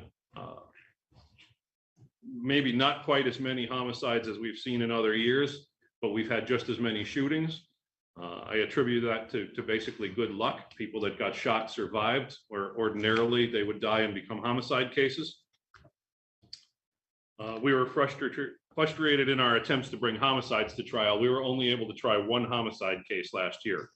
As a result of that, with 22 cases having been filed, we have a tremendous backlog in getting homicide cases to trial. They aren't like any other trial. They involve tremendous resources. You know, you're taking 2 or 3 lawyers out of the courtroom for at least a month in advance to prepare for a homicide trial. Homicide trials are typically no less than a week long, where other trials can be done in 2 days. So as you can imagine, that's going to put us in quite a situation for the fall, assuming COVID doesn't come back, knock on wood it doesn't, and the spring when we're expecting to try these cases. Our office is also staffed by a number of secretaries and clerks. That's our support staff. We're facing a similar situation. We've lost multiple employees who left the office for other employment, many of them within the same courthouse. It's difficult for me to accurately express the frustration in the fact that, you know, we receive applications, screen the employees, spend months training them. We figure out which ones are good and which ones aren't so good. And then the good ones are known throughout the courthouse, and they're offered a raise to go work in some other office. And we're starting back at scratch. I've discussed this with the solicitor and the county manager. You know, I'd hate to be a person that tries to hold somebody back from getting a raise, especially a good worker, a good employee. I don't know the answer to this, except that I can only hope that our labor shortage is soon coming to an end. We have, you know, good applicants applying, and we're able to hire in the near future. Nonetheless, as a result of the open positions, which is a minimum of 10 as far as the support staff has been, we restructured the office, which has been met with great success. I put a little chart in there. It used to be that each employee had, you know, there were 1 or 2 employees and each had a singular job. It left us in a situation when we started to lose people that if a person trained to, for example, draft and file criminal charges was out on vacation, or we lost that employee, we had a backlog. We had nobody else in the office able to perform that task. Right now, the support staff is assigned to a team by judge. So for example, Judge Vogue's team has, at this point, 4 people assigned. They're all cross-trained. If somebody has a day off, the other people can pick up the workload, so we're not falling behind. And I have to really emphasize that these employees have gone above and beyond what I could have ever expected to make sure that this office runs. Like I say, being short 10 employees is 25% of the support staff. They have stayed late and come in early and come in on the weekends, often without overtime pay, just to make sure that the work got done. So I need to publicly commend those employees, which is what's done by the staff and the ADAs really every single day to make sure that we get through this pandemic and the current situation. Our detective division has seen very positive changes. Unfortunately, the numbers are ominous. We've seen the retirement of 2 senior detectives during the pandemic, actually 3 if you counted the whole pandemic time. Our office used to be very, what I would call top heavy. I think we had 8 lieutenants out of 10 detectives. Those lieutenants have retired, which has been beneficial to our budget. Of course, we lost their experience, but as far as the budget is concerned, they had tens of thousands in vacation buybacks a year, and we're making 6-figure incomes. Right now, as you know from the new contract, the starting salary is $46,000. The detectives are very reasonably paid, if not, in fact, underpaid, considering their experience. They're usually retired investigators from somewhere else and very experienced. I'm very lucky to have been able to hire in the detectives positions, and we have managed to maintain, with the influx of crime, we managed to maintain our investigative record. I included some of our numbers here to give you an appreciation of what the COVID pandemic has done to our office. We had a record year in drug overdoses. I checked this morning for the latest numbers. In 2021, we have 203 confirmed overdose deaths. 2 investigations are still pending, awaiting the results of toxicology. What's equally as bad is that 2021 was a record year for child abuse cases. As a result of both predators being locked inside their houses with their computers and children kept out of places where these signs of abuse could have been found by teachers or other people in the public, our child abuse cases doubled in Luzerne County. That's actually frightening because prior to the cases doubling, I was even surprised at how many cases we see on an annual basis. The number of cyber tips reported to our office since the pandemic increased from 6,300 to, in 2020, it was 10,654. And the next year it was 10,000, 2021 was 10,288. We get approximately 200 cyber tips per week. I think I have an explanation. I have a chart there to show you the increase, but for your knowledge, cyber tips, there is a national database that a cyber tip is anyone that downloads, uploads, or transfers child pornography. Some of those cases we found to have been manufactured in Luzerne County. Those cyber tips all get sent to the district attorney's office. We try to disperse them to local investigators because we can't do them all. But the fact of the matter is we have under 5 investigators trained to do these kinds of cases. So Detective Ballo and 1 or 2 other investigators throughout the county typically do every single one of those cases, which is nearly an impossible task. As you know, in last April, I believe it was, we began the discussions to take over the Airport Police Task Force, or the Airport Police, for which we formed a task force. I'm happy to report that we had met with very little problems in the transition from the local police department that was covering that to our office. We have had no problems that I know of with reimbursement. So far, all of that has been going very smoothly. Naturally, as soon as we took over, securing of the airport checkpoint, we immediately had a plane crash, which Avoca Airport had not seen, I think, in 20 years.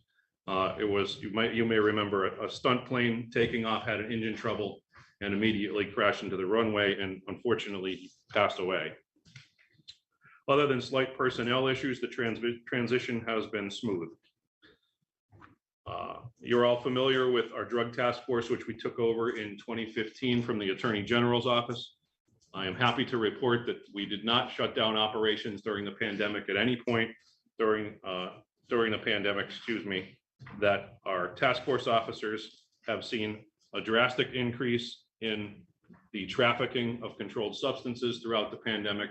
Once again, people that were getting help, people that were otherwise occupied with their jobs or any other activity that was shut down during the pandemic ended up, many of them, I should say, ended up reverting back to abusing drugs. And I believe that's the reason we've seen the increase in overdoses. I have some statistics from our drug task force. We spent in 2021 over $50,000 in buy money. That is, and we've made controlled purchases of controlled substances for the purposes of arresting drug dealers. We initiated 344 cases. That's over 30 cases a month. We have 96 cash seizures, 120 arrests. If you look at the numbers here, almost 18,000 grams of fentanyl seized, 657 grams of heroin and fentanyl combined, or one or the other. Over 500 grams of cocaine, 700 grams of crack, 1,600 grams of methamphetamine, and 61 weapons. Both the ADAs and the support staff have seen substantial, if not devastating, personnel shortages. They were only overcome by the employees taking on the extra work I previously described. And I have to publicly thank them again for the work they do to keep our office running. Second part of my presentation, which is required by the charter, is to address finances. In addition to the financing issues we mentioned, as far as our shortfalls, grant funds remained available, and we've been fully reimbursed for our gun violence reduction task force officer and our auto theft task force officer, both of whom have had great success in arresting people for falsifying reports and obtaining weapons. And we've recovered over a dozen stolen automobiles in Luzerne County. In fact, we've chased a number of automobiles to the Philadelphia, New Jersey, and New York areas that have been stolen from Luzerne County. As a general statement about our budget, we don't have the audited financial information yet, but the unaudited financial information reveals that we had budgeted expenses of $4.7 million. Our actual expenditures were $4.4 million. The exact savings was $338,058, which is approximately 10% of our budget. In sum, we consider 2021 to have been an extremely successful year despite the inability to fill positions and reach a full complement of staff. We're able to bring a number of cases to trial and close and resolve a reasonable amount of open cases despite the difficulties the pandemic thrust upon us. Hopefully, the pandemic continues to dissipate so we can return to pre-COVID status and begin working on decreasing the backlog of cases awaiting trial. I'm happy to take any questions. Thank you. Attorney Stanagolchi, you have any recommendations for council to, I know you have a lot of shortages of employees, you have people leaving. It sounds like it's primarily due to salary or underpaid people. Yeah, any pointed suggestions here for council? I know that the ADA's contract is coming up soon, and that's what puts us in a difficult position because, you know, it's a bargain for contract. And I would say that both contracts, even the ASME contract, you know, they're bargained for contracts, and it's hard to imagine, you know, some of the starting salaries compared to what's being offered out there. I would ask, you know, I know it's always unpopular to just offer more money, but I think across the board in this county, we're seeing that we're not getting the type of applications that we used to see.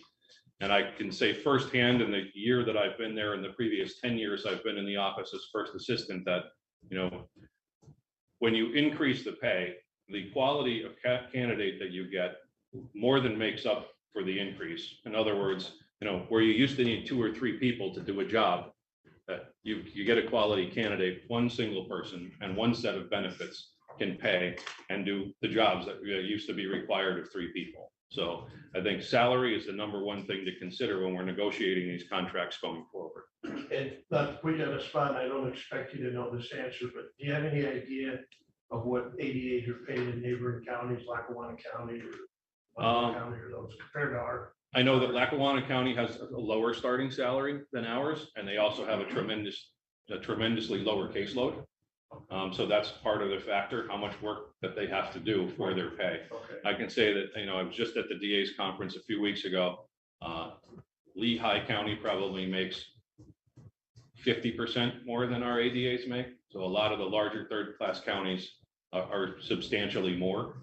And they have targeted basically career prosecutors. I think the philosophy in Luzerne County, at least certainly when I started, was this is a temporary job. You go and get a couple of years experience, and then you go into private practice and make a bunch of money. And that's just not the case anymore. The cases have gotten more complicated, and it's become more of a career or a calling, if you will. People love this job and would love to stay, except that you can't raise a family on, you know, $45,000 when you have $300,000 in college loans to pay, no car, no apartment. You know, so I understand why they leave, but everyone to a man, talk to anybody that ever worked in the office, they always say it was their favorite job in their career. Even the judges tell me. Thank you. Mr. Perry. What can we do to help you in the drug task force within reason? You know, it's the amount of deaths that are occurring. It's just going up and up and up. The amount of fentanyl coming in. What can we do as a council to help your task? So this is by and large a function of resources, and I'm happy to report, you know, that the amount of money from the opioid settlement that is coming to Luzerne County is a pretty, you know, staggering figure. It's $25.4 million. So I'm going to ask that, you know, a substantial portion of that be dedicated to not only, you know, drug task force officers that can go out and get people that are selling to people that became addicted from the opioid issue, but also, you know, that money has to be dedicated to treating people that are addicts. You know, there are insufficient resources for people to get treatment. I don't personally know the strategy on how to attack it, but I know experts are out there, and I'm going to be reaching out to them. But I would like you to keep that in mind when we do start receiving the opioid settlement money. I'm going to be coming to you and say, I know we need roads, I know we need bridges. I'm not sure you could use that money for that purpose, but this settlement money, I think, was designed to stop people from dying in Luzerne County. Sam, I'd just like to, again, say what a great job you and your staff. You touched the base on your ADAs when they have homicide cases. And speaking to those people, they're working 60 and 70-hour weeks during that period of time. And as you said, without any compensation, they're doing it for the love of law, and that they're making Luzerne County a better place to live. And that comes under your stewardship. And thank you very much. You're doing a great job. I greatly appreciate And that. your staff. Thank you very much. And I couldn't agree more. And I think it's important to point out that especially in homicide cases, those lawyers are the last people that get to talk for the decedent. Yeah, The they're not last putting people, 40-hour weeks in there. They're and putting- yeah. they do not want to let the families down. So they absolutely do that. They're here on the weekends, they're here at night. And so is the support staff to help them prepare the exhibits, make sure everything's in order. So thank you very much for recognizing that. I'd be remiss if I didn't echo those sentiments for my staff.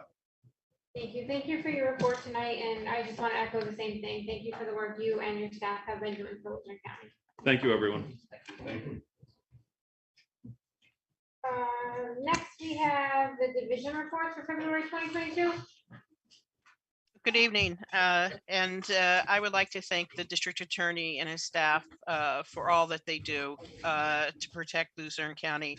And I can tell you, as a matter of fact, that the opioid litigation settlement cannot be used for roads or any other reason other than to support law enforcement and services that are provided to those in the community who suffer from addictions.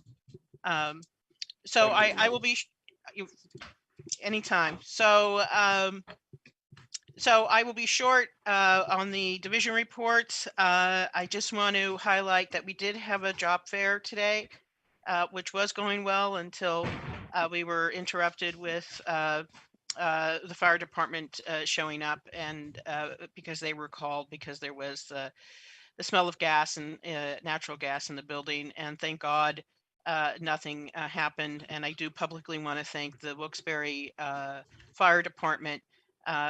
They responded quickly when the bell sounded and were very helpful in helping the staff leave the building, and obviously going into the building, making sure that the building is safe.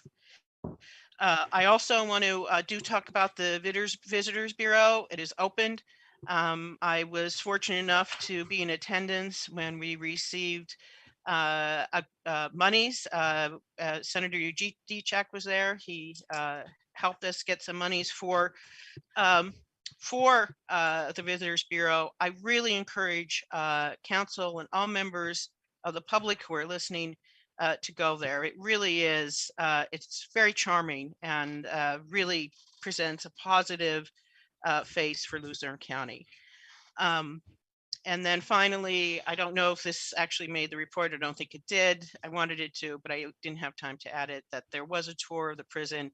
I believe a number of council members took the tour, and that is really, it's so great to have the support of the council members to take the time to go to the prison and to see the circumstances that are over there. So having said that, I know that we have a lot on our agenda for this work session. As always, if you have any questions, please just ask. Thank you, Manager Coco. The 911 project update, Mr. Rosencrantz.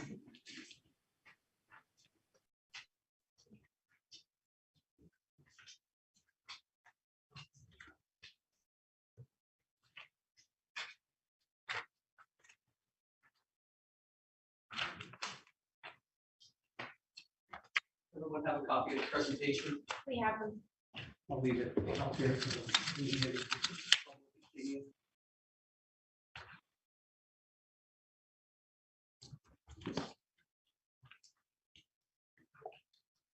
Good evening, members of council. Madam Chair, thank you for affording me this opportunity to present tonight. This will be my third time presenting the council members on this project. We began presenting this at the project kickoff, and since then, we've been giving council an update in the first quarter of each year. On the phone, I have representatives from Motorola present, and also in the audience, I have Mr. Jeff Steyer from MCM Consulting Group as well. If I could please ask everyone to hold their questions until the end. I could stay all night and answer them if you'd like, in the project team. So beginning with the first page, I'll just briefly go over the goals. I'm not going to read every bullet point, but basically the scope of the project was to provide interoperability among users and non-users of the system, provide a strategic plan for the future growth of the communication system, and provide the most technologically advanced communication system that met the needs of Luzerne County in the most cost-efficient way. We've been working on this project and presenting to council and working with council members since 2016. A strategic plan was presented and developed based upon the result of a needs assessment, site surveys, equipment inventories, user surveys, interviews, propagation studies, etc. The project plan was developed in a phased approach. Phase 1 was 2016 to 2019. That has been completed. That was to make improvements to the existing analog system. Phase 2 we are in currently, since signing the contract and approved by council in 2019. That implementation plan is ongoing and slated for a go-live date of July 1, 2022. Just to give you a brief overview, again, it was to create a common platform by transitioning all agencies into a single band of VHF radio frequencies. It's an IP-based VHF P25 Phase 2 trunk simulcast system. No changes will be needed for fire and EMS paging, so all of the current fire and EMS pagers that they have and equipment will not need to be upgraded. That will be remaining analog and save the agencies a lot of money. Phase 2 allows for 2 conversations at the same time on 1 channel, which increases the capacity of the system. Trunking also increases the efficiency of the system by making use of idle channels, and we'll talk more about that later. Simulcast allows the broadcasted signal to be heard over the entire county at one time or simultaneously. So basically, we're taking patchwork quilts of radio channels now and broadcasting across 19 sites countywide now when we go live on this new system.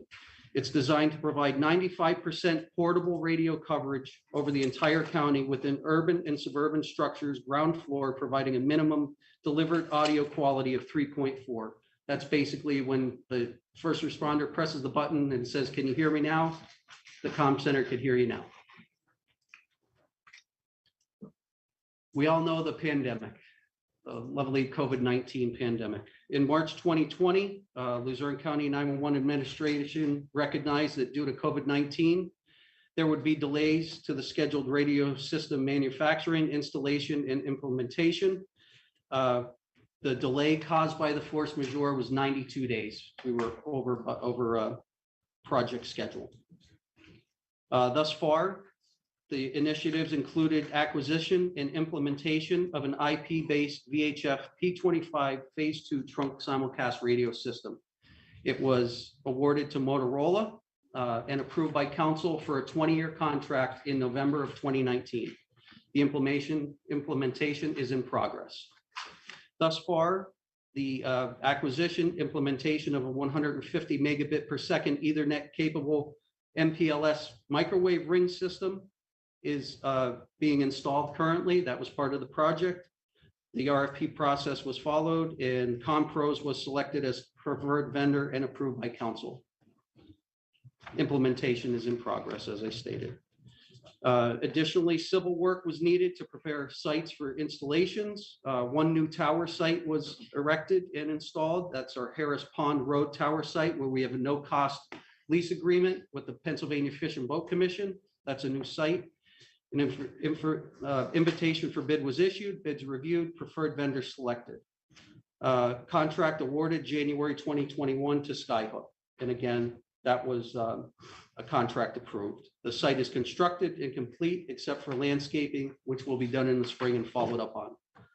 Additional civil work, 4 monopole tower replacements were required. Through the project, we had 4 tower sites fail structural analysis. Public safety is very strict with tower loading, so we had to erect and construct 4 new towers on current sites. They are Campbell's Ledge, EMA, Freeland, and Penobscot Mountain. All 4 sites are constructed and complete at this time. 4 existing sites needed remediation work. That would have been Red Rock, Bear Creek, Evans Falls, and Eagle Rock. At this point, Red Rock, Eagle Rock, and Bear Creek are complete. Evans Falls is scheduled to be completed late April 2022. Continuing on with the civil work, zoning and lease agreements amendments completed for all of those sites. And everything is complete as far as zoning and lease agreements and amendments. On the next page, that's a picture of a monopole tower that's been erected at Campbell's Ledge. Next to it is the tower that you could see that was existing. It's much smaller. And with the equipment that's required for this new system, it would have never passed tower loading. You can see the difference in size. The picture speaks for itself. That's just a picture. The next slide is a picture of a shelter to give you an idea of what shelters that we're upgrading to and putting at the sites. Additional civil work, as you can see, there's a lot of civil work that needed to be done with this project. Electrical remediation at 13 sites needed to be done. We're putting in millions of dollars of radio equipment. It has to be grounded properly. And all of that goes with the UPS system upgrades and grounding. 12 sites are completed. Evans Falls and the 911 center will be completed in April. Customer design review was completed and signed December of 2020. And basically that builds the radio system. We go through after contract award. I have the contract on the floor back there. It's about 8 inches thick. I know there's been some questions about redactions. If anybody would like to see the contract, I will gladly show you. But it is a very large project and a large contract. $24.7 million, I believe, was awarded to Motorola for the contract over a 20-year period. So we went through the customer design review. That was completed in December 2020. Staging and factory acceptance testing was completed and accepted in December 2020. And through this project, we acquired clean frequencies to be used on the system. Frequency acquisition, licensing and transfers have been completed and are county owned currently. And that is the redacted part of the contract that's posted to the county website that's been questioned. This frequency plan and frequencies was considered proprietary by Motorola, and we did not want to publicly post our frequencies for the public to see at the time. Acquisition of subscriber equipment, mobiles, portables, control stations, and safe school radios was purchased through this project. $8,037,669.09 of mobile portable radio equipment was purchased for municipal EMS, police, and fire agencies as part of this project. County took receipt of the equipment in October 2020. Agency mobile installations are in progress by the contracted vendor, which is Capital Area Communications, and installation of dispatch consoles at the 911 center has been complete. Asset management is in progress. We're currently loading all of the information into the Motorola asset management system. All equipment will be able to be tracked, every mobile portable on the system and equipment. It's an asset tracking management system for any type of depot exchanges that need to be done or any type of warranty work. We also have a created project website that was shared previously with council, but I'd just like to remind everyone that we update our newsletters and there's a lot of good information there to catch you up on the project over the last couple of years, and that is LuzerneP25.org. Applicable grants, we applied for several grants that we were eligible for. We were successful in receiving an LSA grant for $330,000. An additional LSA grant was awarded at the end of last year for $246,300, and a $1 million grant from DCED was awarded with the help of the consultant and the lobbyist that council hired previously. Those grants, the only one that's pending is the $246,300 grant, and I will be applying for that as soon as the project is completed, Campbell's Ledge, once the vendor closes out that project. Phase 2 thus far, the project budget. If you look down every expense category, I've grouped them together. But the bottom line is, at the time when I presented to council last year, we were anticipating a $1.8 million shortfall. I'm glad to announce that we shored that up. No additional funds or borrowing was required. I was able to, with the grant funding and with 911 funding and reserves and deferrals, offset any of those anticipated increases due to COVID and delays in the project. The next page will show you clearly, we had a $20.8 million budget for this project that was authorized by council. 1, 2, 3, 4, fifth line down. We're showing at this point, after applying all the credits between 911 funding and the grants, that we are currently at a projected $20,632,551. If my math serves me correctly, that's under the $20.8 million that was authorized in the project budget. Project timeline. December 2018 to 2019, review of FCC licensing was completed. December 2018 to 2019, the survey, subscriber inventory, propagation path studies, technical specifications have been completed. January 2019 to December 2019, the RFP for the radio system was awarded. January 20 to June 2022, project complete implementation is in progress. And again, we're hopeful that it will be done by July 31st or July 1st, 2022. Our next steps, continue implementing the phases of the radio project, finalize the civil work, finalize the installation of microwave and radio equipment, complete subscriber mobile programming and installations for all the police, fire, and EMS agencies, develop a cutover plan, perform system testing and optimization of the system, perform connectivity and coverage testing, and again, cut over system by end of second quarter 2022. Thank you, Mr. Rosenthal. I know that was a lot of information. I went through it very fast. Glad to answer any questions, consultants here, and also Motorola. I would like to ask a question. Sure. So the extra money that you requested, you said was for 2 additional services over the air and then the GPS. What's the breakdown of the cost for each one of those individually? I believe it's 1.6 for one of them and 1.4 for the GPS. And the over-the-air program is group services. We never could have imagined COVID. That wasn't even a thought when this project and contract was signed. More than ever, we experienced and realized the importance of over-the-air programming remotely. I have 1 full-time staff member and a part-time staff member programming and responsible for 4,000 mobile and portable radio units. With this program that we're asking for, group services, they'll be able to do that all remotely and not have to physically touch all of these radios in the field. That's huge for us to be able to provide service to the agencies. And that was the main reason why we're asking for it. Fortunately, we got the COVID money, and that's an accepted use for the system. And that's why we're asking for it.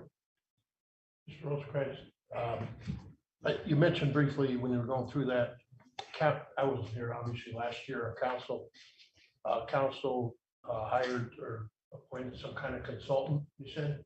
Many years ago, we hired a consultant and they approved it. It went through the RFP process. Yes. Okay. And that person? Probably 4 years ago, 5 years ago, if my memory, Mr. Schnee, I believe you were on council. Yeah, that was 16. Yeah. That was a brief tenure, but then they were not here anymore. As far as what? I'm sorry. We hired a consultant. They're still with us. Oh. MCM Consulting Group. They've been with us all along. It's MCM. Yes. Oh, okay. All right. I certainly don't want to change the consultant at this point in the game. No, Be I like wasn't here, so I wasn't. changing your quarterback in the Super Bowl. I don't know. Is that the lobbyist you're talking about? No, the lobbyist was hired separate. They were for $60,000 and they got us a $1 million grant. Oh, okay. That's, all right. And then the Please G- we forget that. Well, I wasn't even here. No, but we took I a never lot of do heat it. for that. We got $1 million, Yeah. $60,000 That was, investment. Yeah. I'll leave it at that. that was well worth it. I had to mention that. I'm sorry, you know, that was a good investment in my opinion. I think so. And then the GPS, again, this is, just an extra that you're asking for. It's not anything that you thought that you needed in the beginning. Well, We just didn't think we could afford it. at the time. again, at the time of customer design review, we were on a budget. You know, I had to stay within it. I gave council my word. I would not go over budget. I stayed within it. Fortunately, we have the COVID money. This directly aligns with our next generation 911 plan. GPS-based dispatching is coming in the next couple of years. This directly aligns with that. It's all going to be integrated. When a police, fire, EMS official pushes that button, we'll be able to see at the 911 center exactly where they are. It's an officer safety thing, it's a public safety thing, but it also aligns directly with our next gen 911 services where call delivery is going to be GPS based moving forward. And this is just an obvious request to align with that. And again, I respectfully request that you fund it for us. It's asked for by public safety officials. If the council members that were here, remember, we used to pack the room here with public safety agencies supporting this project. We invested over $8 million in portable and mobile radio equipment for the agencies, and this would be another tool for them for safety. Just one other question. The original package was what, roughly 20 million, 20.8? The original loan borrowing was 20.8. Right, so that was deemed at that time sufficient to do Yes. whatever you wanted to do. And was there any failures of that already? That's something you recognized and said that you would say, oh, that. I wish I had more. Or no, you just said, we shouldn't have done that. We should have done something else. At this point in the project, Yeah. I don't recall any failures per se. Well, not We didn't failures, get into testing. As far as features, you mean that maybe features or things that I Yeah, wish. I'm thinking like things now that you're saying, oh, we need to purchase this to do a better job than what we just did. The $3 million I'm asking for the ARPA funding is two of those examples. As far as the project, Motorola will attest. I beat them up pretty hard. I mean, they've given a lot throughout this project through the force majeure. It's unheard of to have a project this size with one change order for $10,000. I don't think there's anybody in this room that could say that they managed a project for $24 million and only had one change order for $10,000. Again, it's a group effort. Motorola has been a good partner. They're signed on with us for 20 years. I think they know the value of our product and they need this project to be successful for their name. Additionally, they've already offered $200,000 towards this group services programming because they know that we're under a deadline to get all these mobile and portable radios programmed and in the field by the end of June to do the testing. So they've offered that upfront as well. In addition to significant discounts, I believe they're over $150,000 in discounts that they're offering if we could approve this and sign it by the end of March.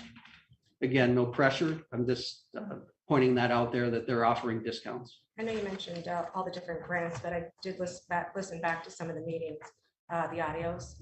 And firefighter grant was mentioned. Is that one of the grants that was? They've applied obtained? for 2 years in a row and they're very difficult to get. They're highly competitive and it's very difficult for the county to get grants.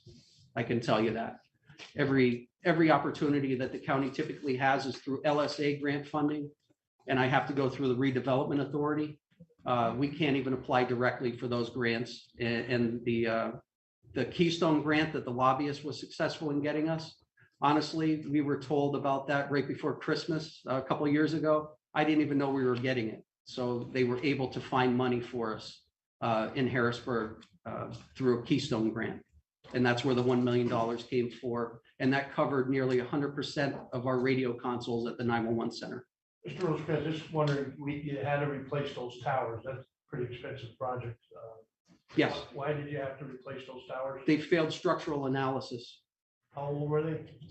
Some of them were over 20 years old, and with the rev standards for public safety, it's very strict. It's not the same as the cell industry. And we were going from, basically, to keep it simple, we're going from 2-foot microwave dishes on this current system that's 20 plus years old to 6-foot dishes. Anybody that knows engineering, wind loading, twisting, it failed structural analysis. Simply put, we would have never been able to put the equipment for the new radio system on it. Okay, Mr. Rosencrantz. Yes, sir. So the original, I listened to an audio also, and the original amount was like 20 million, I think around 300,000. So if we take 3 million in grants and then you're asking us for 3 more, that's 6 million over from the original amount. So that money had to come from somewhere. So it's basically 30% over, if I'm correct. I'm asking for the change order. That's not over budget. I'm just asking for it. You could decide not to give it to me. That's your prerogative. No. I'm not over budget at this point, period. So the total wasn't 23 million so far? It is. I was able to shore that up with 911 funding and grant funding. I understand, but the original audio in 2019 that I listened to from the gentleman from MCM, Mike Grady, I will guarantee you this will never go over this dollar amount. If anything, I'll be giving you money back. That was the statement. That was the 20.3 or the 20.8, correct? That the county borrowed. Yes, I wasn't here. County council borrowed $20.8 million from me. I know that for a fact. I know the budget like the back of my hand. Okay. I'm telling you at this point, I'm not over budget. All right. So what I would like to do, Madam Chair, is at some point, I would like to just organize an investigative committee because I want to understand this whole project totally, make sure that we got everything that we expended in that dollar amount. Okay. Nothing. I welcome it. Yeah, no, nothing against the program. I'm 100% behind 911.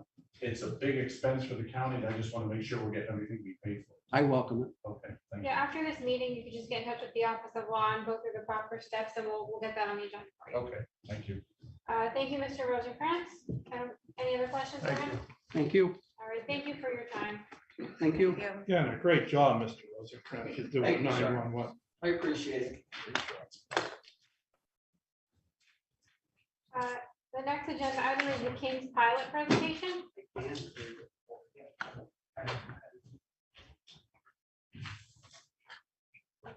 Ms. Crocomo, Yes, yeah, this is an item that has the county administration has been working on probably over a year, 2 years.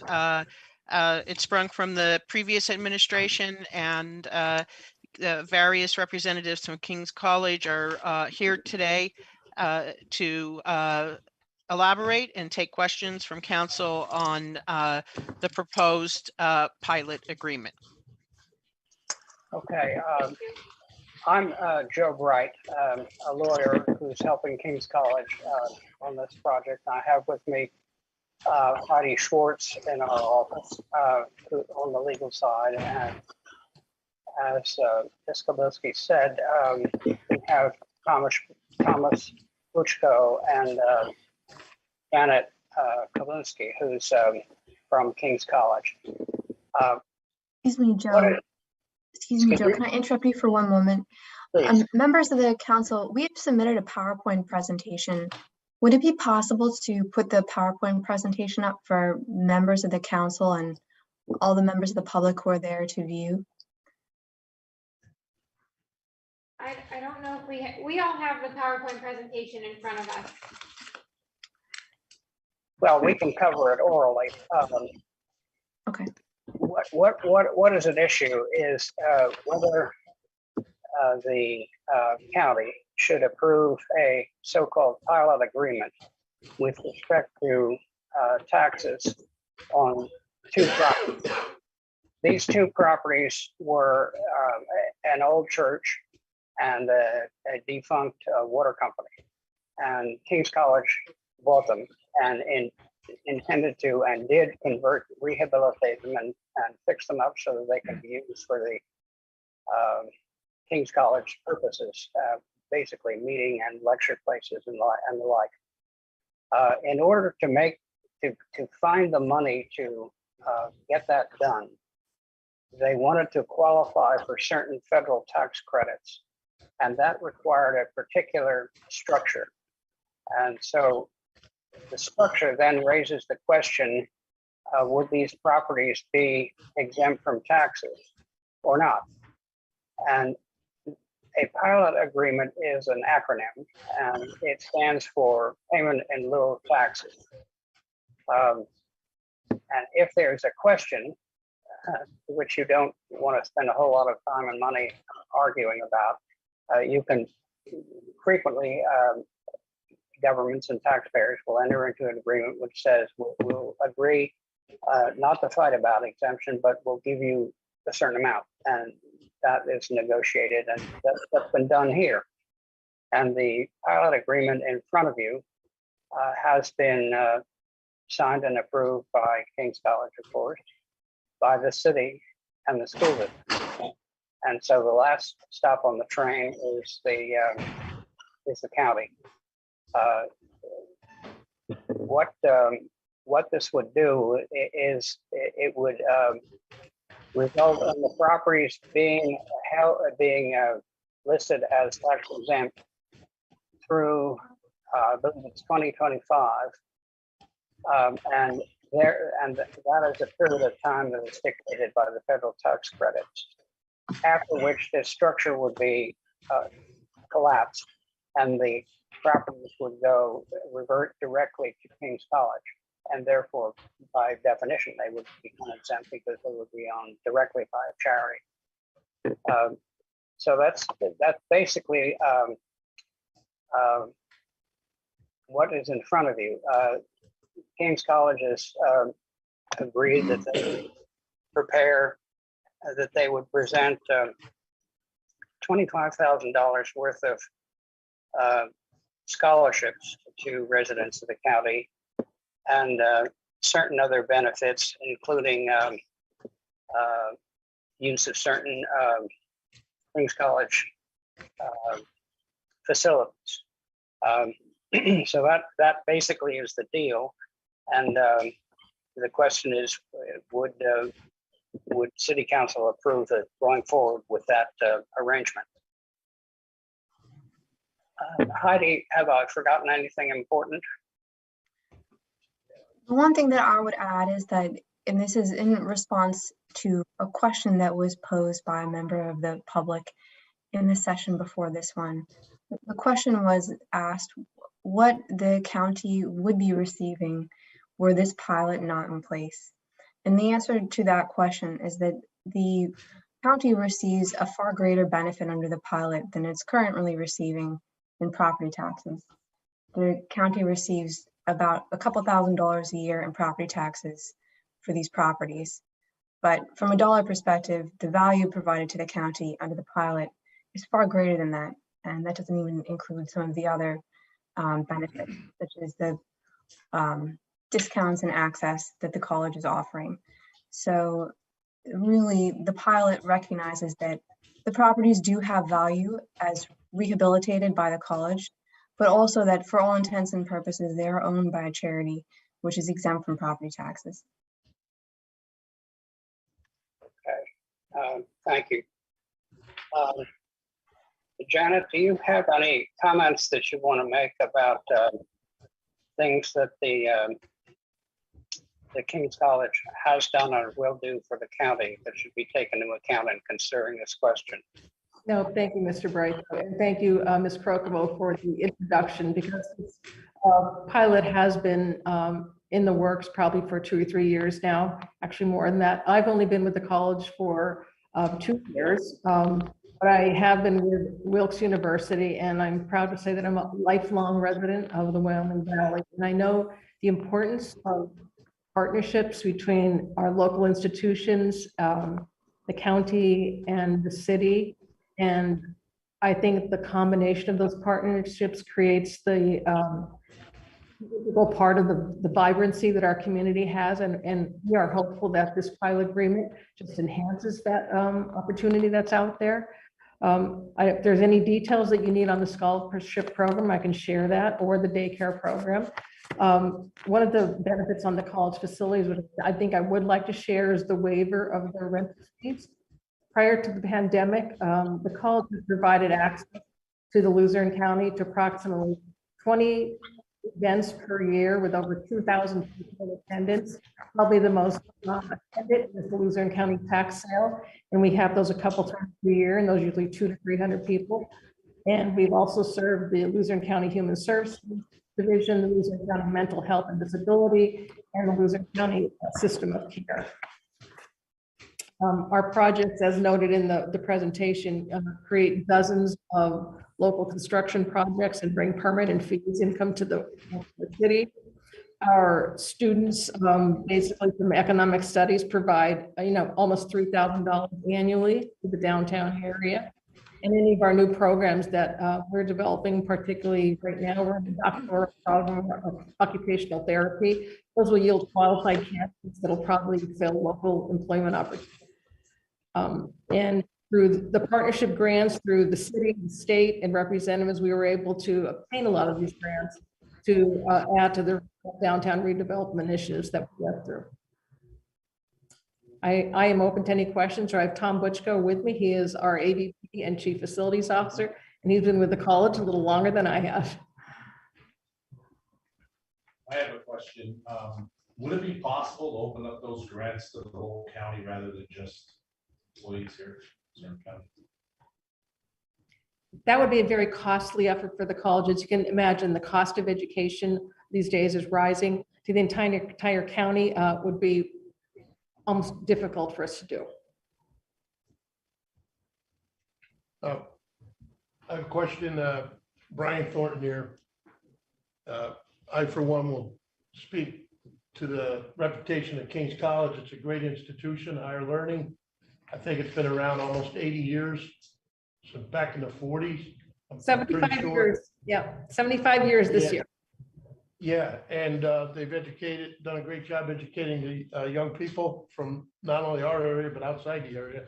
And I recognize they do a tremendous job with construction and building of new projects for the downtown area, employing people. And I think that's terrific. There's just a couple of questions I have though. And I know you touched on it, but I couldn't hear that well.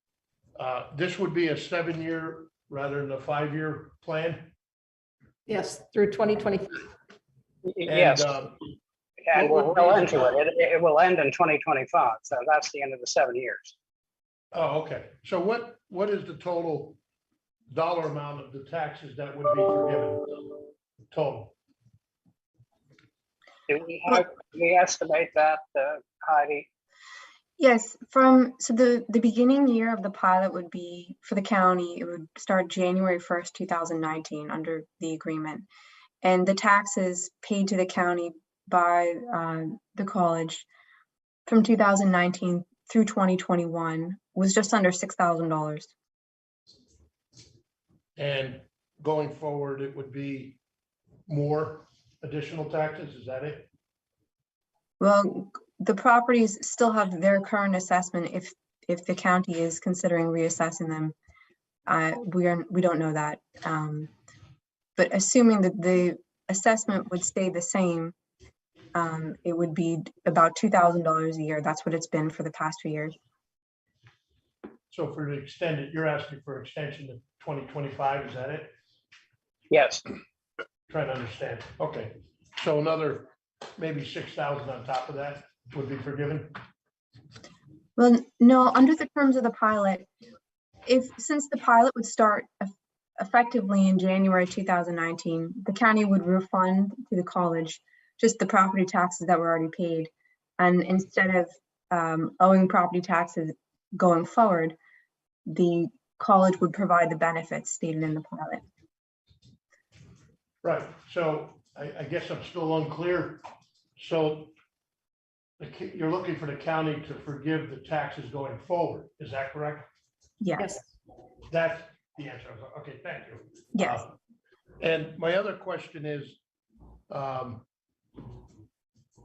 see, I'm concerned because I know it's not a lot of money, $6,000, but for every tax dollar we forgive here, this body, we have to go to a private citizen to get that extra tax dollar from them. That's my only concern. Every $1,000 we forgive in taxes, we have to go collect that 1,000 because it's a net sum game.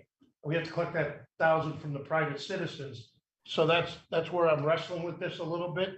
And then the other thing I'm concerned about, I don't think we currently have any such agreements in place around the county, such as Wilkes University or LCC or any other institution of higher learning. I'm just a little concerned that they would soon follow and ask for, once the precedent is set, ask for the same thing maybe. And the last thing, I was just curious to know, what is King's College endowment funds balance right now, their endowment fund?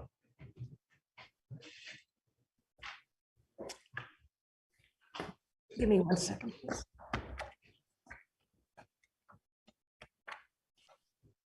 Or a ballpark, that's okay. I don't want to put you on the spot, but No, that's fine. As of the end of our fiscal 21 audited statements, we're approximately 116 million. 116? Yes. All right, thank you. Thank you for that. Appreciate that. Thank you. Thank you, Madam Chair. Just going back to the question I asked before, why would it cost a lot more to distribute that 25,000 throughout the county rather than just for employees? I don't know. Yeah, I don't know what the county population is, but the magnitude of a $2,000 scholarship per student for the entire Luzerne County. No, not per student. No. You have to apply for it? We would have to. So Maybe if one scholarship, right? One. we were providing an annual fund of $25,000, and what would happen if it was approved by county council? We would work with the Human Resources Department and go through an application process so that we just verify employment. May I ask how many employees are currently students? I don't know if you know that, how many employees of the, pardon? Their families. Oh, yeah, their families. So do you have any idea of how many county employees or family members are currently attending King's College? Now, that's a very good question, because when we were trying to get a better understanding of how this would benefit the county as well, we don't have the employment verification of the students or parents that are enrolled by the college today. You have other scholarships offered by your institution that require review as well. So I'm just wondering how it would be more costly to review scholarships of King's students that live in Luzerne County versus King's College students that have an employee working for the county. I don't know, where is the cost? How do you determine the cost that would take to review those extra applications? I like this idea. I just feel like it's almost like we're here to represent all of the taxpayers in the county, and I understand this is a great benefit for our employees, but also the students outside of that, they have an unfair advantage. Now, so every student that is enrolled at the college, when they provide their application to the college actually reviews their estimated family income, which allows them to get either a merit scholarship. It allows them to get some federal and state aid. And this is an additional benefit kind of on top of that. So I don't want you to feel that we're excluding any of the Luzerne County residents in general. I mean, everyone right now is getting a very, I think, fair scholarship or financial aid package that as we can offer. So this is one, like an additional benefit. Well, real quick, it's the benefits to Luzerne County. That includes all of Luzerne County, not just a select group of individuals. I just don't think of, maybe putting another simple question on there, where do you live? And that should be a qualifying factor. I'm sure you do residence location. I'm sure you do residence verification as well. Don't you, as part of your scholarship process? Yes, so the Luzerne County population and enrollment is probably one of the largest. So if you think about what our enrollment is, I'm going to say, roughly 1,900 students. If half of them are coming from Luzerne County, it would be very impossible for us to provide this level of scholarship for all of those students. Right, but it also says it's based on academic and income qualifications as well, right? Yes. So it wouldn't just be every Luzerne County resident that applied got it. It still has other factors, correct? I'm not sure I understand that question. Madam Chair, if I may, I think that there's a miscommunication. So I think what we're asking is, can we extend this $25,000 scholarship to any member of the county? So it would still be one scholarship. It wouldn't be an individual scholarship for every member of the county. What we want to know is, can we extend it beyond just the individuals and their families who are employed through the county? Can we expand that at all? But it would still be one scholarship that we're looking for. With a cap of the annual fund being 25,000, I think that the value of that scholarship per student of the entire Luzerne County would end up being rather small. Why per student? Yeah, I think we're only looking for one. So, okay, I got scholarships when I went to King's. So I got some scholarships when I was there. But I think the way we're looking at this is, can you all take applicants outside of people who work for the county and their family for this grant? I believe that is what we're asking, correct? So we are not looking for every individual in Luzerne County who is going to attend King's to get this scholarship. We just want to expand who can apply for it beyond the members and their family of this county, or of that are employed by this county. Do you follow what I'm asking? No, I'm not sure. I'm sorry. Okay, let me see if I can simplify a little. Let me see if I can simplify a little more. Okay, we're not divvying it out to every county resident that's applying to college. We're trying to see, maybe give one, two, maybe even $5,000 scholarships. Yes.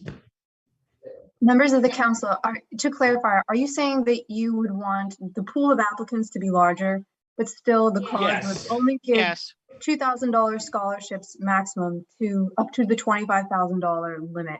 Yes. They wanted to open it up to all Luzerne County candidates, correct? Potential students. Right. So the college would still only have up to $25,000 a year. That would be the cap. It would still only be giving out $2,000 per eligible applicant. But instead of having the pool just be Luzerne County employees and their family members, the pool would be members of Luzerne County, right?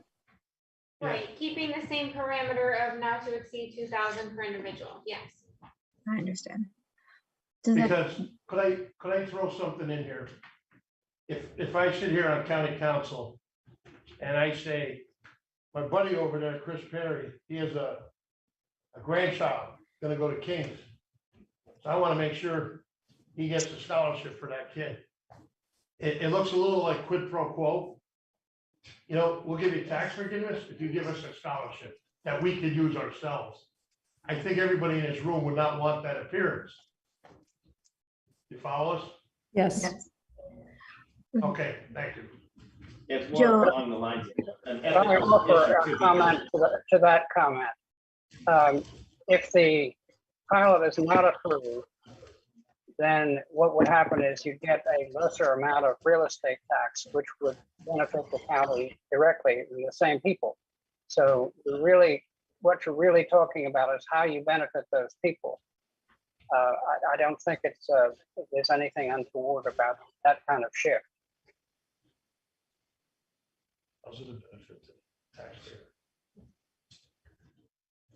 I believe it's supposed to be a benefit to the taxpayers, right? I mean, the benefit to the taxpayers would be giving all residents a fair chance of getting a scholarship. In other words, we sitting here, we're not the county, we represent the county residents. So when you say it's a benefit of the county, that we're not talking about us in this room, we're talking about the benefit of the 330,000 people out there. So I just want to make that clear. The people sitting in this room are not looking for any kind of extra benefit from this pilot program. As a matter of fact, I'm strongly urging everyone in this room to not accept an extra benefit if this were approved. The appearance of it doesn't look good. I think the easy thing for this whole pilot program would be to give 26 grand, so it's even for 13 people at $2,000 for the whole county. End of story, make it real easy. Am I right? For 2,500. Thank you guys that came to present on this program. I think there are some things that council would like to see be included in this. I hate to, I don't want to put any of you on the spot any further at this meeting. So if we can just get council members, send an email separately what you want to see in this, maybe to Attorney DeLuca or Manager Crocomo, and they could kind of relay that back. I just, I'm not a big fan of negotiating contracts on the spot. So I don't want to put any of you in an uncomfortable situation, but there are things that council members want to see. So we'll gather that information and get back to you, but thank you for your presentation tonight. Thank you for your time, everyone. Thank you. Thank you for the opportunity to be here. Thank you. Thank you. And the chair is correct. If council has any issues, send them along and we'll reach out to the King's representatives. Thank you. Thank you. Okay, number 5, discussion regarding resolution approving the budget transfer to provide funds related to the services performed for Webster Bank rate reduction. Mr. Sweat, did you want to comment on that, or Attorney Crocomo? I'll take it, Madam Chair. Thank you. So in front of you is the fees for the Webster Bank. Council approved the Webster Bank. In the agenda submittal was a cost of $77,500 for reducing the fee, which would save a little bit over 410, almost exactly 410,000 over the life of the loan. We didn't extend the term. Council approved it. On the day of the closing, Budget and Finance paid that out of our other contractual. I think just to give the new council members a little bit of an idea about the budget. When we set the budget, and some of our lines have dollars allocated, if they're paid later in the year, we fronted the money. Let me turn this down, sorry. Sorry, I had an echo. Can you hear me? Yes. Okay, sorry, I just turned the speaker down. So we front the money, and then at a later date, we can, all I can do and other division heads can do is take money from their own division. So for the new council members, this was paid out of Budget and Finance. If I can find $77,500 in Budget and Finance, we can do a budget transfer. We give council notice, the forms go on the website, and council doesn't need to approve anything. If I need a penny out of any division outside of Budget and Finance, debt service, the district attorney's office, the public defender's office, any of the other offices or divisions, I need to come in front of council. So, our intent was to take it from the reserve fund. Obviously, there was some savings in interest. I had talked last time, I think that's about 42,000 this year. So we could take that 75 down to 42. If council would like me to try to find that in Budget or Finance or somewhere else, I could do that. But if it's coming from another division outside of Budget and Finance, you would still need to approve it, even if it's not reserved. So we'll get that information ready for the next meeting, and the bill was already paid. So vendor was made whole, Webster's approved, council approved it.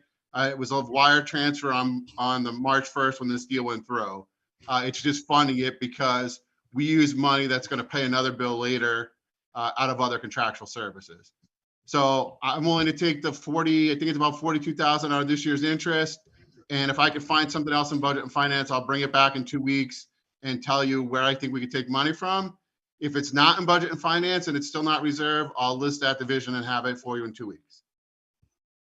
Thank you, Mr. Cross. Mr. Horn? Yeah, I just want to throw in what we discussed earlier, Mr. Urban too, discussed looking at vacant positions, salaries so far this year that are vacant, and maybe some money could be derived there rather than hitting the reserve fund again. That's all. Yeah, I don't have an issue looking at that. I understand Mr. Urban's point of 100% funding a position, but I think we've had the talk before that when employees leave, whether it's a clerk 1 or all the way up to division heads and manager, the payouts also get paid out of that salary line. So if Joe Smith's making 30,000 but was here 30 years and has a decent buyout, that also hits the salary line. So just for the new council members, but I have no problem trying to find it in Budget and Finance or somewhere else. I know there's close to 40,000 in the interest line. So we'll come back, and if I could do it all in budget and finance, I'll have it for the meeting. If not, I'll still have it for the meeting and tell you where I think we can get the money from. Thank you. Thank you, Mr. Swets. Next, we have the discussion regarding the Hazleton Land Bank request. We have a representative from the land bank here to discuss that. I don't see him on the line, but it could be under this phone number I don't recognize.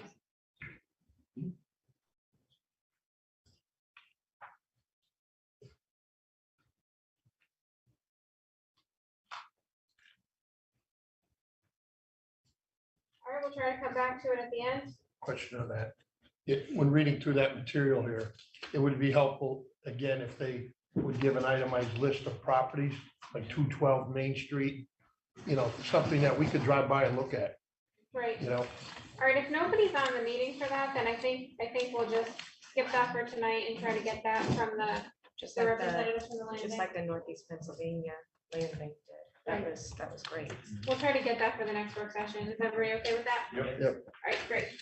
Discussion regarding resolution providing tax exemption for new construction in interior areas under Florida.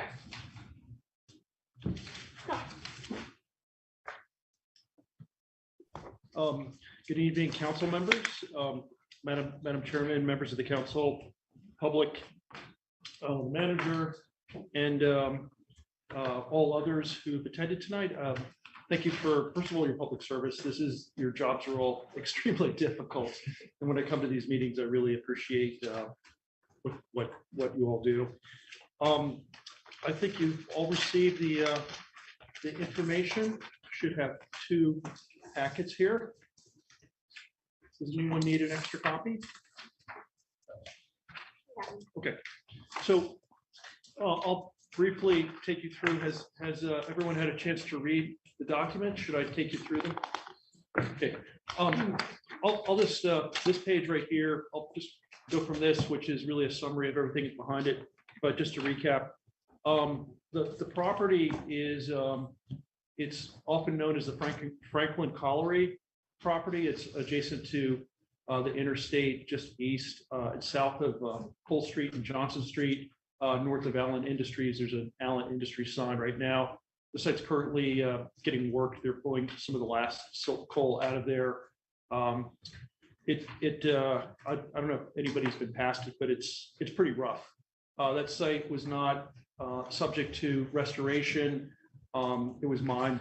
The mining permit was issued before the 74 restrictions, which required a higher level of restoration. So if you haven't had a chance to go past it, you can see it from the interstate. It's in bad shape. Right now the mineral resources are entirely depleted. They're able to pull some of the last silt out of there because of relaxation of pulling coal out of those sites, but they'll be done in the next month or so with that, basically pulling that last bit of silt out. There's really no animal plant life on that site. There's no soil. It was undermined and then surface mined. So those sites basically have no ability to retain any rainwater. So all the water that comes off that site just washes straight off. We're proposing a warehouse of about 973,000 square feet. It represents about a $50 million investment. Some of the numbers fluctuate a little bit. That's a conservative estimate on the cost of the building. We're planning 1 building for that site. And then we're also going to be replacing an obsolete water line. Currently, there's a water line that goes straight through the site. It used to go service the colliery. It's about anywhere between, there are different segments, but it's anywhere between 60 and 80 years old. Some sections are about 100 years old, but that services, it basically services the Georgetown neighborhood. The water runs north right there. So we'll be replacing that water line and relocating it and relocating Allen Road. There's a lot of numbers tonight on different topics. Currently, the taxes on that parcel are about $700 a year. This building obviously would be a significant increase in the value of the land and the building. And so we're asking, and I don't like doing this, asking for an abatement, tax abatement. But unfortunately, it's necessary to compete with other parts of the state, which offer the same thing. And this package right here, the second page, shows you, it shows you really how some different abatements have been granted.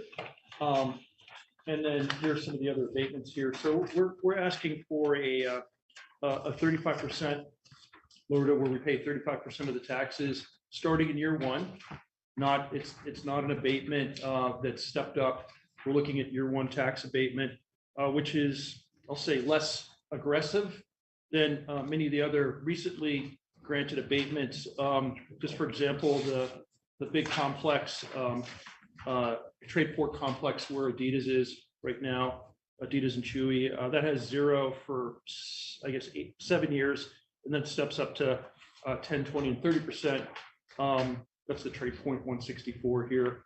The Miracle grants was 0, basically they paid 0 for 10 years. And then a competing site is one that's called Roush Creek. It's down in down along 81.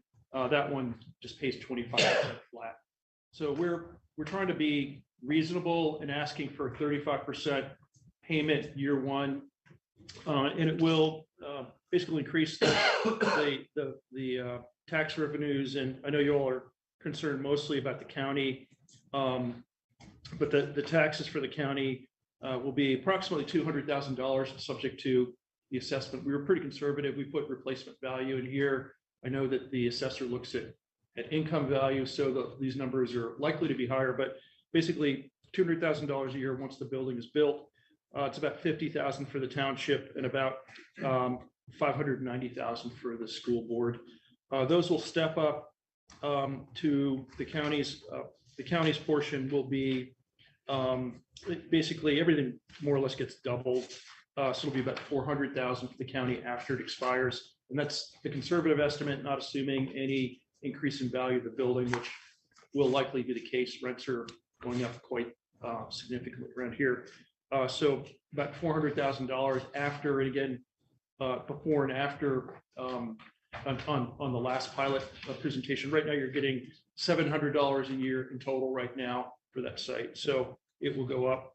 The jobs, and this is the last column on that first page, the jobs are quite significant. We estimate about 500 direct employees.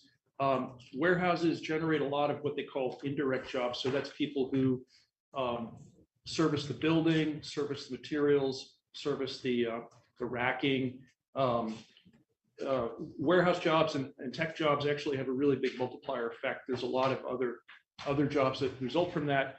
And so if you have about 500 direct jobs and 550 indirect jobs, there's something called induced jobs, which are positions that service the overall community, and that's restaurants, doctors, lawyers, car mechanics. So there's the estimate is that this project will in total generate about 1,800 jobs in total.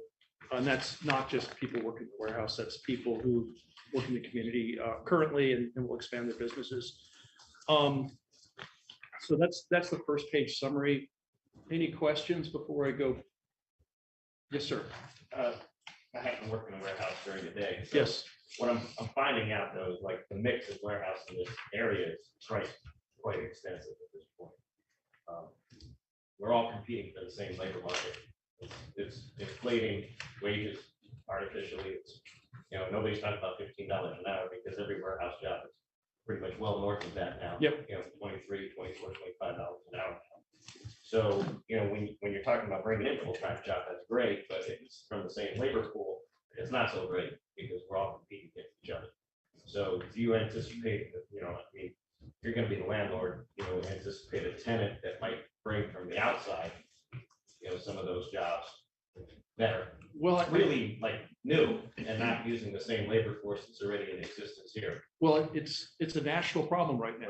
Right. It's housing. Housing is the big issue. There's not enough housing for people to move in.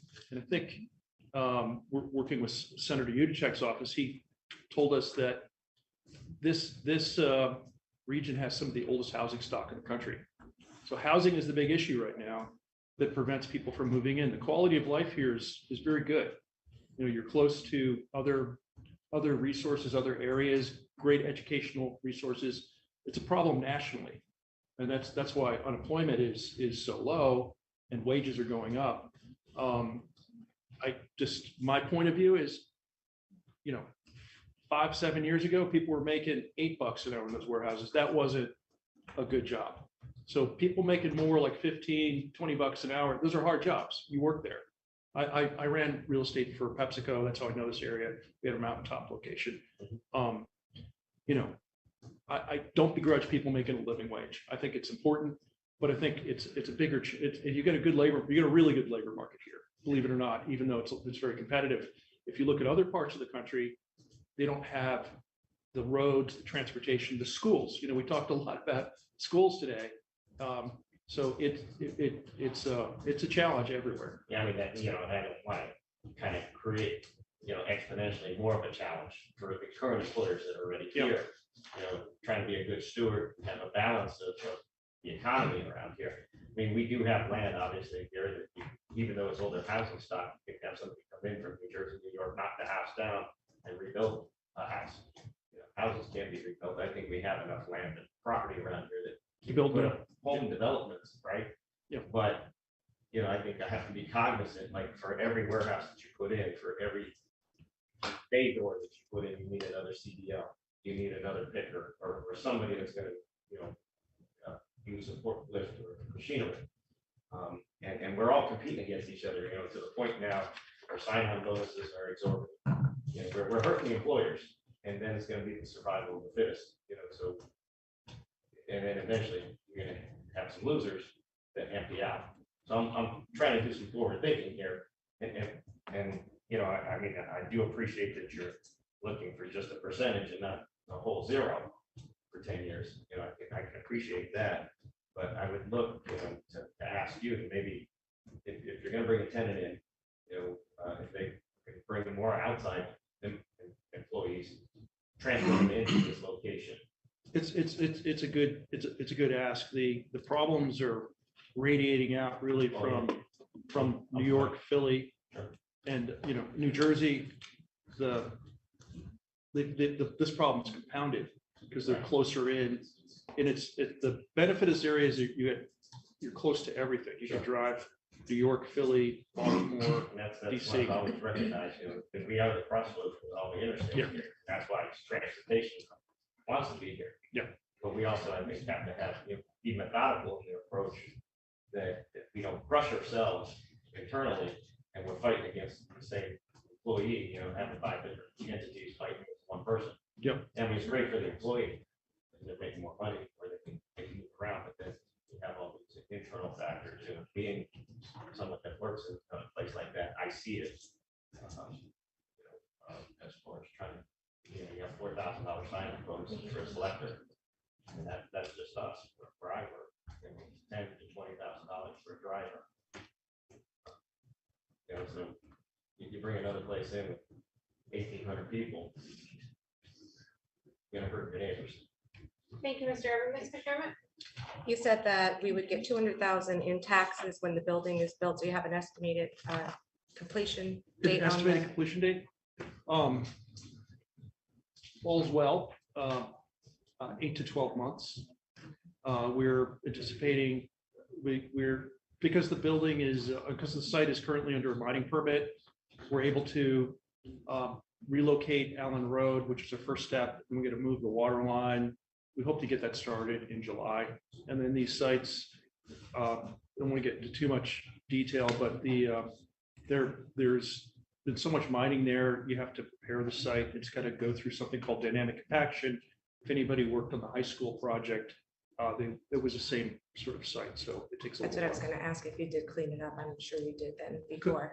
The cleanup? Yes. Yeah, so the cleanup actually, because everything was scraped away, the only environmental problems typically are what we call midnight dumpers. So the site's pretty clean. The anthracite coal doesn't acidify, unlike Western coal. I mean, the coal here is, as you all know, is the best in the world. And so it didn't acidify, it didn't become soluble. There are issues with the mine pool that we have to be very aware of, but that's why they want to take the water off the surface and, basically control it so it doesn't go down to the mine pool. Thank you. Just a comment regarding what you said earlier about the housing. Yes, sir. I'm a big believer in free markets, capitalism, supply and demand. Yep. And as such, if there's truly a void of housing here for people, I believe private industry and developers will fill that void. If there's a need for that, they will come and build. And I think that would solve It's a long conversation, but regulation is tough. Regulation is intended, like that site has no regulation on it, and that's bad because that site, if we don't do something there, will never get fixed. So regulation has some benefits to it, but regulation around housing is tough. Yeah. Because we'd like to build housing, but it's really hard. It takes a long time, between the rules out to protect the public and the free market. It's a tough balance, but yes. Well, that's where we come in and talk to our state legislators. Ease that up. Please do. I mean, this is a great area to grow in, and we would like to build some housing too. So. Thank you for your presentation, and thank you also for highlighting some great aspects of Luzerne County. It's nice to hear the positive. It is. I got to tell you, I've worked all over the country and all over the world, and mentioned this to Chris. This is a great place to work. Great people here. People are tremendous. So great resources. The engineers are fantastic. The people I'm working with, state, and even I say DEP and PennDOT, really solid people. So I thank you so much for the opportunity. Madam Chair, and again, Mr. Randolph, thank you for your presentation. This is the second time you came in front of us, and I just like what you had to say, and you hesitated to even ask for a tax break. I appreciate that. 35% is probably the best that we've had. Is that correct? Well, I think 35 is pretty good. I mean, and we enjoyed working with you before, and we certainly hopefully get this through. Thank you. Well, thank you for your service. So thank you. Thank you. Our next agenda item is the discussion regarding the process for sale of county-owned properties. Ms. McDermott, did you just want to touch on that? Did anybody have a chance to read through it? This is something that we've been trying to get past since last year. People are interested in purchasing property from the county, and the past procedure, or the one that we're using right now, needs to be updated. It's a little bit off the page. I don't know why when I sent it, it was perfectly fine. So of course, the final product will look a lot better than what it is right now with the page breaks. But it's pretty straightforward. I think it's just a little better explanation to the purchaser. And we have some added information in there for internal use. Does anybody have any questions? And if we pass this, if you have any suggestions down the road, then it's certainly something that can be added, but just to get it up to date and get it out there would be very beneficial. Madam Chair, Leanne, you did a great job on this. You've been doing this for the last 2 years. Trust me, I was on that committee. Nobody knows more than she does about it. I mean, way more than I do. So look it over and, ask one that really knows about it. She's really good. It took a long time to put this together. Trust me, I'm telling you. It's just meeting after meeting after meeting, and she just kept on grinding. It came through with this one, but I'd like to achieve it and just get it done. Yeah, review it and get back to her. She excellent job. Thank you. So we're looking to vote on this next meeting. As of right now, yes, we're looking at voting next meeting. Is it a resolution? Just I think we just have to adopt the process. a motion, adopt the process. Attorney DeLuca, are you on? Do you know if this has to be a resolution to get this process passed, or is it just a motion? I really think we would just have a formal resolution with it. I'll Okay. talk about that with Shannon. Okay, we'll get that together and get it out to council before the next meeting. Thank you for your work on it. Next, we have the discussion regarding bylaws. Attorney Quaklov-Sansky had to log off, but we added this on here one more time because we got clarification that we could do this just by a motion to create these committees, but we would also have to suspend the bylaws for the committees so that we didn't have to meet in public. Attorney DeLuca, did I relay that message correctly? Yes. Okay, all right, so I'm hoping to add those. If in the meantime, any council members have a better name for the review committee, that's the committee that will be in with management to help review LERDA's pilots, things like that before they get to council. If you have a better name, we're open to suggestions because the review committee is. How about legislative review committee? We have a legislative. So we'll brainstorm that, but that was the last item that I have for this agenda. Does anybody have any comments? If not, we'll move to public comment. Mr. Griffin, you can go first. Good evening, members of council, fellow citizens. Greg Griffin, the Mothers and Fathers Opioid Committee. I'm a chairman of it. You got so much patience. You guys are just doing a terrific job. It's a lot of material getting thrown at you. So I'm just going to make it quick tonight. I have a packet for each one of you. Don't read it tonight. Read it when you have time. It's 205 citizens who died last year from the opioid epidemic, and we're third out of 67 Pennsylvania counties that you're thinking of moving into. So we're third out of 67 counties for young people dying from opioids. So I really don't know why a corporation would want to move in here, but be that as it may, we have the problem we have to address, and it's council's problem. The Strategic Initiative Committee it'd be great to address this. 2018, the Strategic Initiative Committee said it was a long-range goal to address the opioid epidemic. And since then, we've lost 800 young people from 2018. And I really don't know what type of leadership their long-range goal was. So we have a new Strategic Initiative Committee here. So we really have to address this. And we've spoken with the district attorney, and what the district attorney, I think it's clear, his message to all of us tonight was he needs more help. So we have this massive 25 million coming in from the opioid settlement. The district attorney, I called him up, I talked to him last week, and he visited a high school in December with Dan Mimnaugh from the Drug Task Force, and they spent the entire day in the high school. It was the first time in 2.5 years that the district attorney's office, because of COVID and whatnot, was able to visit a school. But the district attorney would like some of the opioid settlement money so that they could form a task force of a team of experts and law enforcement to visit all the schools on a regular basis.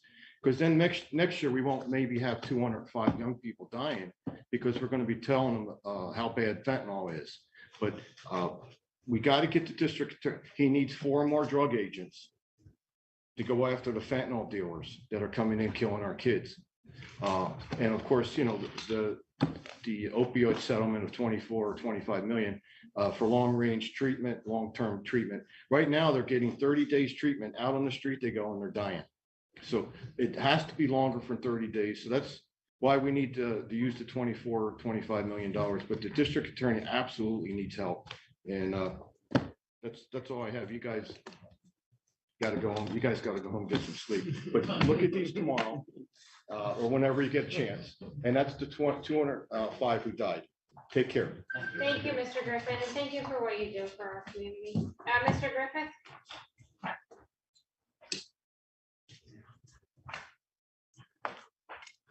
So the one question that I have is, Mr. Sweat said that the payroll numbers have the monies in there for when an employee leaves for their golden parachute. I don't believe that that's accurate. I think GASB says we have to have that money somewhere else. As somebody who's running a department and a division, if I have an employee leave my employment and they have accumulated annual sick or personal time, I don't believe that comes out of my salary line items. That comes from someplace else. But I would like to get some clarification from Budget and Finance for Council, because it seems like you can't take the money from payroll to pay these other bills, because we got to make sure we have that money set aside for if somebody leaves the county for that employment. So I think that's something we need to get some clarification on. And the other item that I wanted to talk about is the pilot. As much as I agree that we need to get a half a loaf instead of no loaf from these colleges and nonprofits in the county, as well as the city of Wilkes-Barre, who's probably 60% non-taxable now. And the burden of the taxes are all on the citizens of the city of Wilkes-Barre. My concern is that they're not lowering the tuition for anybody. The tuition's going up every year. And they're great institutions. I'm not saying King's is not a great place, nor is Wilkes or any of the colleges. I'm happy they're here. But I think council needs to take into account that they're not giving us any breaks. 2019 and he said in 2019 to 2021, they paid taxes on that property. They want that money back. Okay, so now we have to find the money to pay them the money back that they paid on taxes on a property that they purchased. Okay, it is a federal, the only way they got the money from the federal government was to give that property to a profitable entity, according to their presentation. So now they gave the property to a profitable entity for the next 7 years, and they want the county not to collect the taxes on it when there's a profitable entity sitting there. That's not fair to the people who have a profitable business sitting in the city of Wilkes-Barre that are paying taxes for that property. It's a backdoor way of getting somebody else to do something, sort of like we had back in the day when we had the old Mary McIntosh building when they put the restaurant in there. And King's College said, well, they don't have to pay taxes on that building. And the commissioners at the time said, well, yeah, but you have a profitable business in there. They should be paying taxes. So my question for council is, before we go ahead and give a pilot out, do the math. You're better off to have them pay the taxes on the property, get the money that you get from it. And when the 7 years are up, then they become non-taxable again, or have them at least raise their pilot payment to equal what the taxes would be. Or the other side would be is if a county resident applies to attend that college, give them a tuition break. LCC does that. The community college does that. If you're a county resident, you get a different tuition rate than if you were not. They should give us some kind of break on that stuff. Thanks so much. Thank you. Mr. Newman?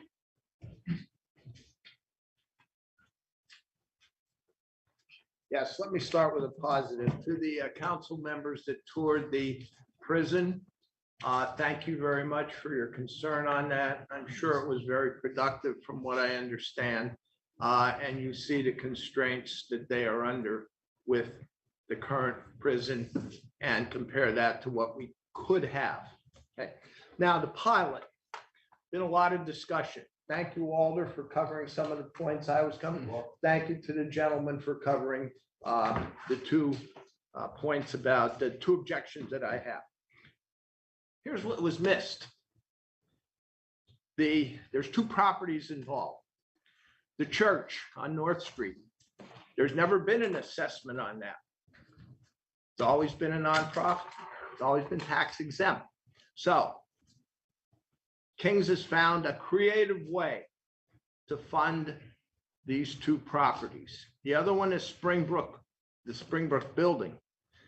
And that gets a little complicated because it goes back to the spinoff of Springbrook Water to Pennsylvania Gas and Water, and then to Theta Land.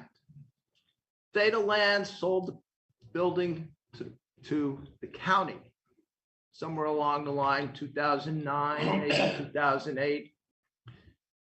And then the county sold it to King's College for $125,000 in 2014. Walter was here, Tim McGinley, Stephen, you were here, and maybe Bob, I'm not sure if you weren't here yet, but in that sale, there is some conjecture that King's agreed that they would pay taxes on that building, on that property for 7 years. And I think somebody has to investigate that sale. And if they stipulated and agreed to it, why are we saying, give us this creative thing that you want to do, which may not be legal, to just give it to a certain class and not to anybody else, entire county residents. So please look back to 2014 and see what agreements were made, if any, Thank you. Thank you, Mr. Newman. Any other members of the public? Mr. Sowski? Hello, Miss Rattle. Hold on, we have somebody speaking You can go now. first, you can go first.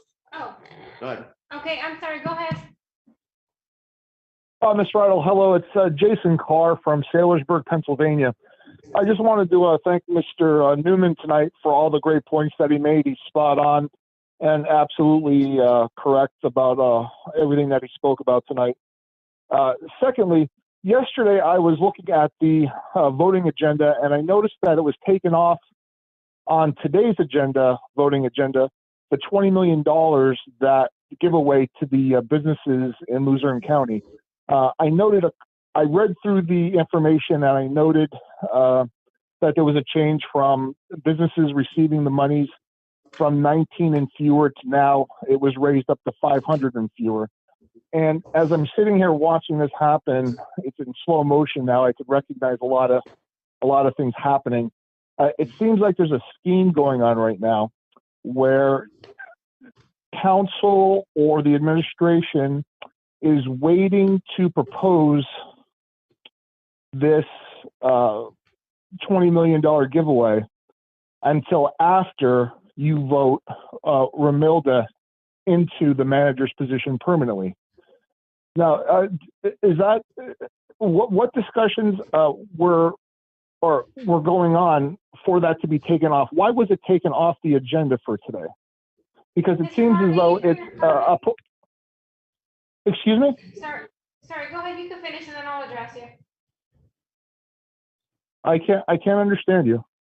I have an answer to your question, but you could finish your 3 minutes first. I didn't mean to interrupt. I thought you were done. Go ahead. Okay, thank you. So it seems as though it's politically not congruent with the electorate for this to go forward or even be spoke about until you vote Romilda in as manager. Now we know there's two other candidates, but we know the fix is inside the courthouse that's going to happen. So can you clarify why it was taken off the agenda and when you vote Romilda in as county manager, will it be brought afterwards? Thank you. Thanks, Mr. Carr. It was added to the agenda. It was an accident. It was not supposed to be ever added to the agenda. It was removed within minutes. Got posted, and once we saw that it was on there, it was immediately removed. Any other members of the public? Oh, go ahead. Sorry. Okay. First thing, I commend you guys for actually standing up to the college, because usually from what I see with taxable bodies, they usually roll over for them. But I have an article up on my phone this is from March 2nd, 2019. So this is probably before they had the Springbrook building and stuff. And their assessed value on properties, give me 1 second to find it, for Kings, $635,181. So that's how much property that they own down there. I mean, I know Wilkes-Barre gets money from them for voluntary contribution. I think you guys should ask for the same, maybe even before you'll give them their payment in lieu of taxes or whatever you want to, this deal is called. But they that property, like I don't think that's been reassessed since they bought it.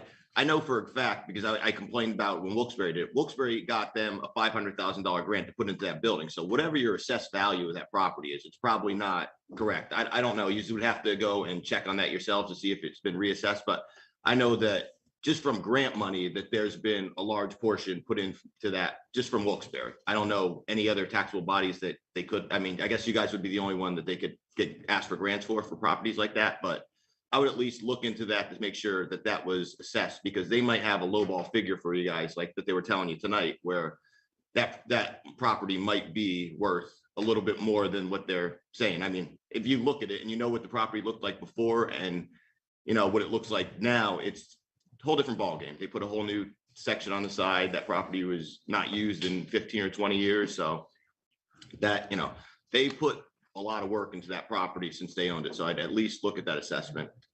And one other thing, Mr. Urban, you said you worked at a warehouse. I don't think you have the right to question him about employees or anything like that. I think that's a conflict of interest. Like, Sorry, Mr. Scott, you can't address individual council members. okay, well, when a council member who said they worked at a warehouse addressed him about employment situations, I think that would be a conflict of interest because he's mentioning things about that would be competing with his employer about employees and rising the price of wages, which, his company has all the right in the world to come in there and do that. And, nobody should be sitting in these seats and defending their daytime employer. You're supposed to be here for the county. So, that's not cool. And I hope you're going to recuse yourself from that vote. And because I don't know, I could be wrong. I would ask your lawyer if that would be a conflict or not. Let me address that. First of all, I'm addressing it as in totality. This is all warehouses, okay? But you did say you were an employee. I do work in one, okay? But that doesn't matter because it's in totality.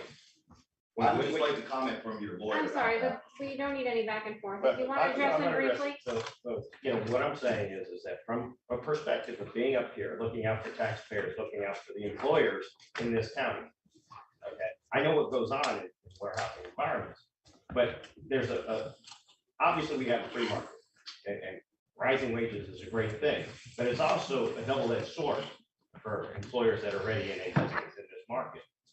Okay, because years ago I said, you put too much concrete in, okay, you have to have a good mix of employers in any area. It's shouldn't be all warehouses unless you're gonna, when I served on council the first time, I asked for more CDL, driver educators at LCC, because some people can forecast what's coming, okay? And you need more people to work in these places. Or else you're creating great competition among the businesses that are in existence in this place, and you're really only hurting each other. It's not about me, it's about business to business hurting each other because one day they're pulling somebody else's employee from another building. That's free market, right? However, you can be crushing other employers that are already here. Thus, if the building goes bankrupt, now you have an empty warehouse that's sitting idle and maybe 300 people out of work or 500 people out of work in one, place X. So I'm just looking at a balance. That's all I'm saying. Okay, thank you, Mr. Urban. Any other members of the public? Okay, hearing none, before we adjourn, just quickly, I appoint the council members to committees. We have a new council member, Mr. Venus, will be serving on the real estate committee and the legislative committee, just for the record. We have a motion to adjourn? Motion. Second. Everybody second. All in favor? Second. Abstentions? Six. I don't like this.